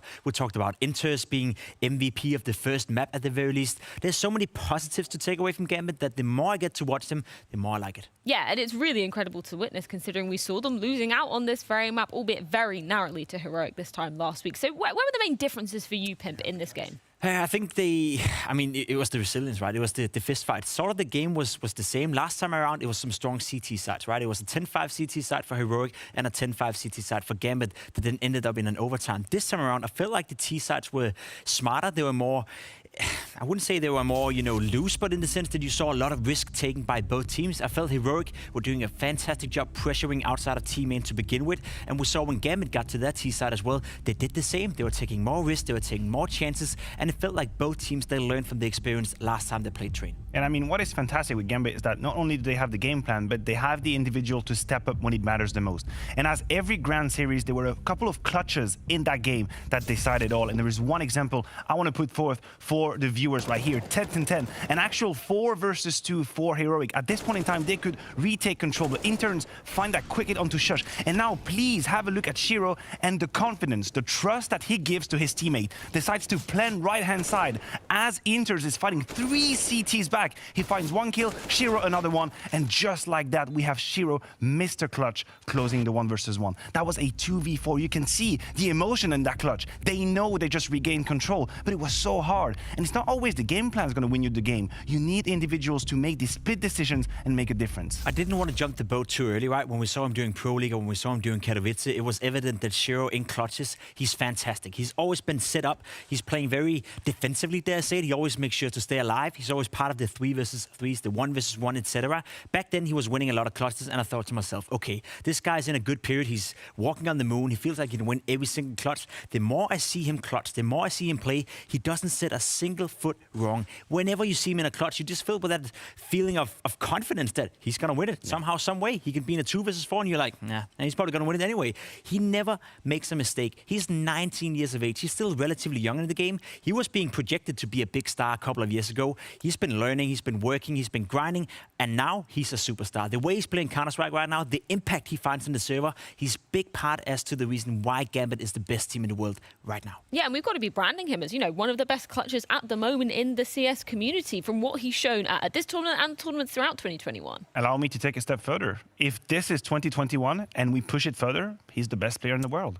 That's what's happening right now. In 2021, Shiro is my #1. Of course, we have many more months to come, many more events to come, and he's going to have to confirm that position time and time again against the best other players in the world. Desire win the symbol of this. But right now, he is the one you have to look forward to. He can clutch, he can AWP, he can play with the pistol, he can open, he can close the rounds, he can do everything. Yeah, it's an incredible game sense that comes out of him as well that you just can't fault. And he is absolutely spectacular to watch when he's popping off. And he's unique, right? Because in this game, he was only involved in 1 opening duel throughout every single round. 28, I believe we got to play here.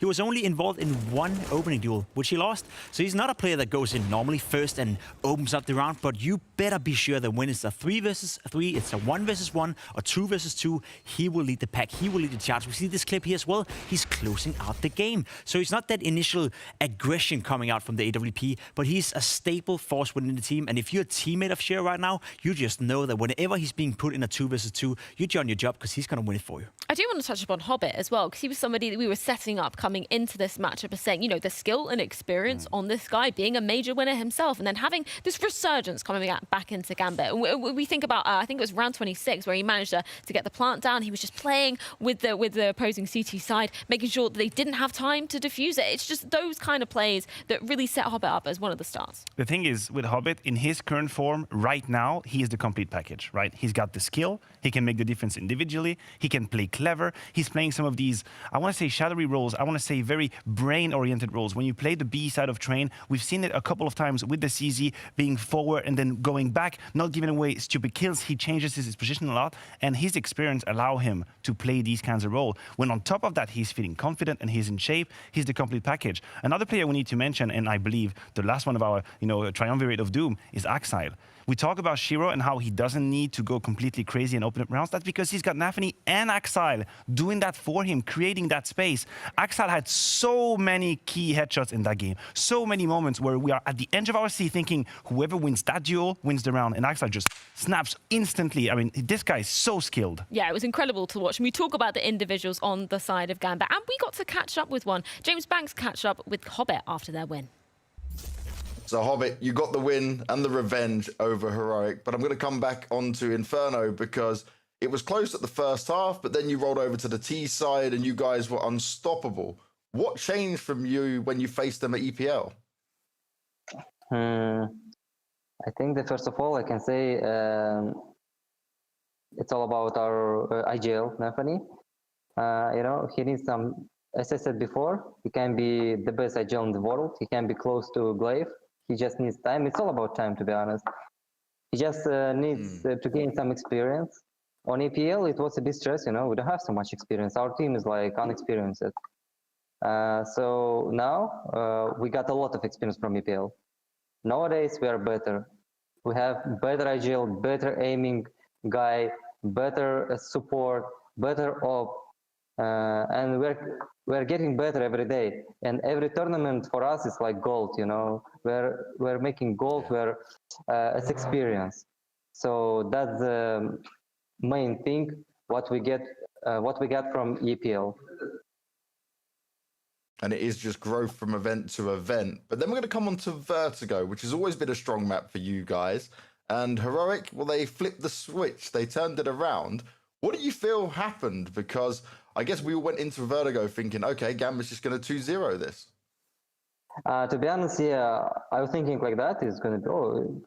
This game is shouldn't be hard, yeah. So respect them. They changed their play style. They prepared for us. They choose T side, but it was our pick. So actually, I felt some preparation from them, and the second thing is it's all about us. We didn't play like how we can. We were a bit in chill atmosphere, you know. Like we won Inferno, now Vertigo. We're gonna win them like we won them on EPL. It's gonna be easy one. So and they just punished us. Yeah, sometimes it doesn't work out that way, right? You have to continue to apply the pressure on it. And then Train came around that did start off pretty badly for you guys. What happened for you guys to turn it around after the half? Because when they won the pistol, it started to look really scary. Yeah, from the beginning, we didn't know that, but we had a loss. We had a 1 to 5% loss. But Axel just saw it and said us, we have a loss. Why we're playing? And Nafani didn't hear some flashbangs. So we just took the pause. They were leading 7-0 us, and we did some changes. We adapted. We changed it with Inters. I had a feel like we need to change something. We need second off, and we just changed it, our positions, and it started to work. That's it. Nothing special. We just played our game on macro, and just one That's change. Very good, right? The adaptation on the fly. Yep. Yeah, it's exactly what's needed. So now you've got this and you've made it all the way to the spring finals, which is a huge achievement for you guys once again. You continue to break the mold with all of this, but the grind is not going to stop if I know you guys well enough, right? You're going to go back to practice almost instantly and keep working on these things to get this era that you want? I'll be honest with you, we need to get some chill. We need to get some day offs because I don't know. I have already headache. My mind is not working already because we're playing a lot of stress on our on our side. So we need to get a chill, like 2 or 3 days, and we have, in my opinion, DreamHack next, right? So we will get a chill for sure because we need it. Yesterday we were practicing and we just didn't want to play, you know. Just no, why we're playing? Stop it. But it's working. The main thing is it's working. So I would say our coach and analyst who is saying us, you need to play, you need to practice. They're geniuses. That's it. Definitely. It's the magic formula, and it certainly is working. But do enjoy a bit of that rest. Enjoy it with your wife and kid as well, mate. And we wish you the best of luck going on forward to the next events. Thank you very much. I miss them so much. I'll go tomorrow to my city and I will chill with them. Thank you. Enjoy every second of it, mate. See you later. Thank you. See you. Huge congratulations to Hobbit and the rest of the Gambit side. And interesting to hear the mentality coming into that second map. Perhaps not what we would have expected from Gambit. Look, Gambit, they're human, right? They are very disciplined. They're very rigid in the way they play Counter-Strike. But when they win that first map, in the back of their mind, they know Vertigo went quite easily during EPL. It should be okay. And this is where the top level of Counter-Strike is not going to forgive you. If you go in with 95% instead of 100, you are going to lose. And then suddenly your opponent has momentum and it's complicated. I think it's a learning phase, right? They still have of things to figure out how to remain at the top. They had a cold shower right there. They did not take Vertigo, I want to say, seriously enough at the beginning, and that they paid the heavy price for it, but they bounced back. I think we've also got to remember that this actually ends a heroic streak with this new core lineup. So that's pretty interesting that we've seen it come to an end. 12 games in a row. 12 games in a row. They were the first to beat this Heroic lineup, and the way they did it was in a fantastic fashion. It was a good game, and Heroic gave us a good fight. Let's be honest, right? No one expected that to happen at all for Heroic. They make 2 roster changes. They bring in Refresh. They bring in Shush. A lot of people's eyebrows were probably raised a little bit because those were players that at least the broad audience of Counter-Strike players may not recognize them for how good they were. And then they went on to win 12 games in a row, winning Pro League, beating Gambit, and it took 12 series for them to be taken down. That's an incredible start, an incredible honeymoon. Yeah, huge testament to the team as a whole. And although Heroic are down and out of the competition here at the Blast Spring Series, it isn't all we're going to be seeing from Heroic tonight, as I believe we do have a certain Cadian joining us for the overtime show, and he is on our way over, gentlemen. He's in the car. We've got some of the lovely Blast production staff waiting outside his house. I heard, Maniac, that they could hear him screaming when he was playing. I'm not exactly surprised. I mean, when you look at the webcam, he seems very animated, very passionate, and he's going to be the captain. I would like my captain to, give me some energy when we're in the fight. Yeah, no, it's incredible to witness, and obviously we're going to be hearing a lot more from Cadian going into this, but we're also got to hear from another teammate of his, and it's going to be Shush as we delve into our losers interview. Thank you so much for joining us, man. Commiserations, first of all, on that loss. I do want to ask about Train, because we saw you beating Gambit on it just a week ago. So what were the main differences for you facing up against Gambit this time around? Yeah, I mean, we were pretty prepared, but after the break, suddenly they just changed everything up, and we saw it pretty fast. We were like, why is Inters holding B and Hobbit on the second orb? But it didn't really scare us that much. We knew what to do, but it was close rounds, and we couldn't succeed in those rounds. And yeah, I don't know, there wasn't much to do. Shush, take us back to Vertigo a little bit, because you in particular had that B side on a lockdown, and it felt like you guys were completely re-ramped from what we saw the first time you guys were facing Gambit. What did you guys change coming into this time? I mean, the first time we played, we had some good reads as well, but I think they changed a little bit, so it completely, like it outplayed us completely for how we played. But this time we knew exactly what we fought after they get injuries and stuff. So it was pretty easy for us to know what to do after. And I played completely different as well on B side. Yeah, I see, and you guys got away with it, right? A nice victory on Vertigo. I just want to ask you, because it's the first time I get to talk to you here. It took teams 12 tries to beat you guys. You won 12 games in a row with this new lineup. Did you in any world could imagine that would be the case after you joined this lineup? I mean, after the first practice day, I had a slight idea of how good we actually were. Like ST already the first day, we were so good at exploiting how people were playing and causing chaos and just living in those chaos situations. Like, we were so good at it from day one, and just keeps getting better, I feel like. Shush, I want to ask you, now that this crazy streak of wins is over, what kind of feelings are you left with? Are you still very satisfied with what you've done and what you're going to do with this team? Yeah, I mean, I'm very satisfied, but it sucks losing. It's such a long time since I last lost. I didn't play a game in Mad Lions for like 3 months, and then I joined Heroic, and it's only winning. So around half a year, I've only been winning. It sucks to lose, but I also know how far we've gotten in like such short amount of time. And we just keep evolving and keep getting better. And we learn from our mistakes. We keep watching games. Even though we win them, we watch them as well. keep learning. That's how we do it.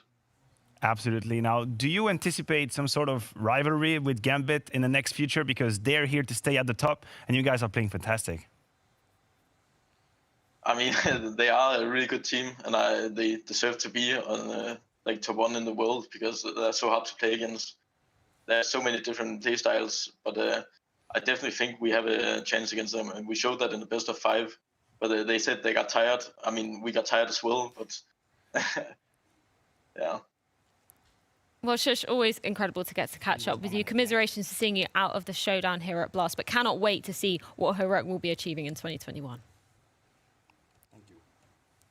And we can't downplay those achievements, can we, Pimp? Because it was an incredible honeymoon period for Heroic, and it looks like they're just going to be going from strength to strength. And that's why it's going to be so incredible interesting to watch them now, because what happens now? They get a loss in the record, right? Is that going to demolish the team? Is that going to ruin it? Or is it going to keep on pounding and produce even better results and moving forward? I have an idea right now that when I see Heroic, they are fundamentally sound. They are a very strong team. He's talking about thriving in chaos already from day 1, clicking together in practice. They've only been together for a month or so they can only get better from here. So sure, it was a nice honeymoon period, but maybe this is one of those cases where the couples actually get to stay together for quite some time. Well, speaking of results, your guys at home have been calculated. They have been verified as we're going to be moving on into our CS Money play of the day. And this is the final day of competition here at the Showdown. So, Pimp, do you want to be crowning who's in at number 3 here? Yeah, we got our boy Amanek starting off the show with a nice, crisp triple kill, I believe, with the AK-47 on Nuke. He was doing a fantastic job holding it down.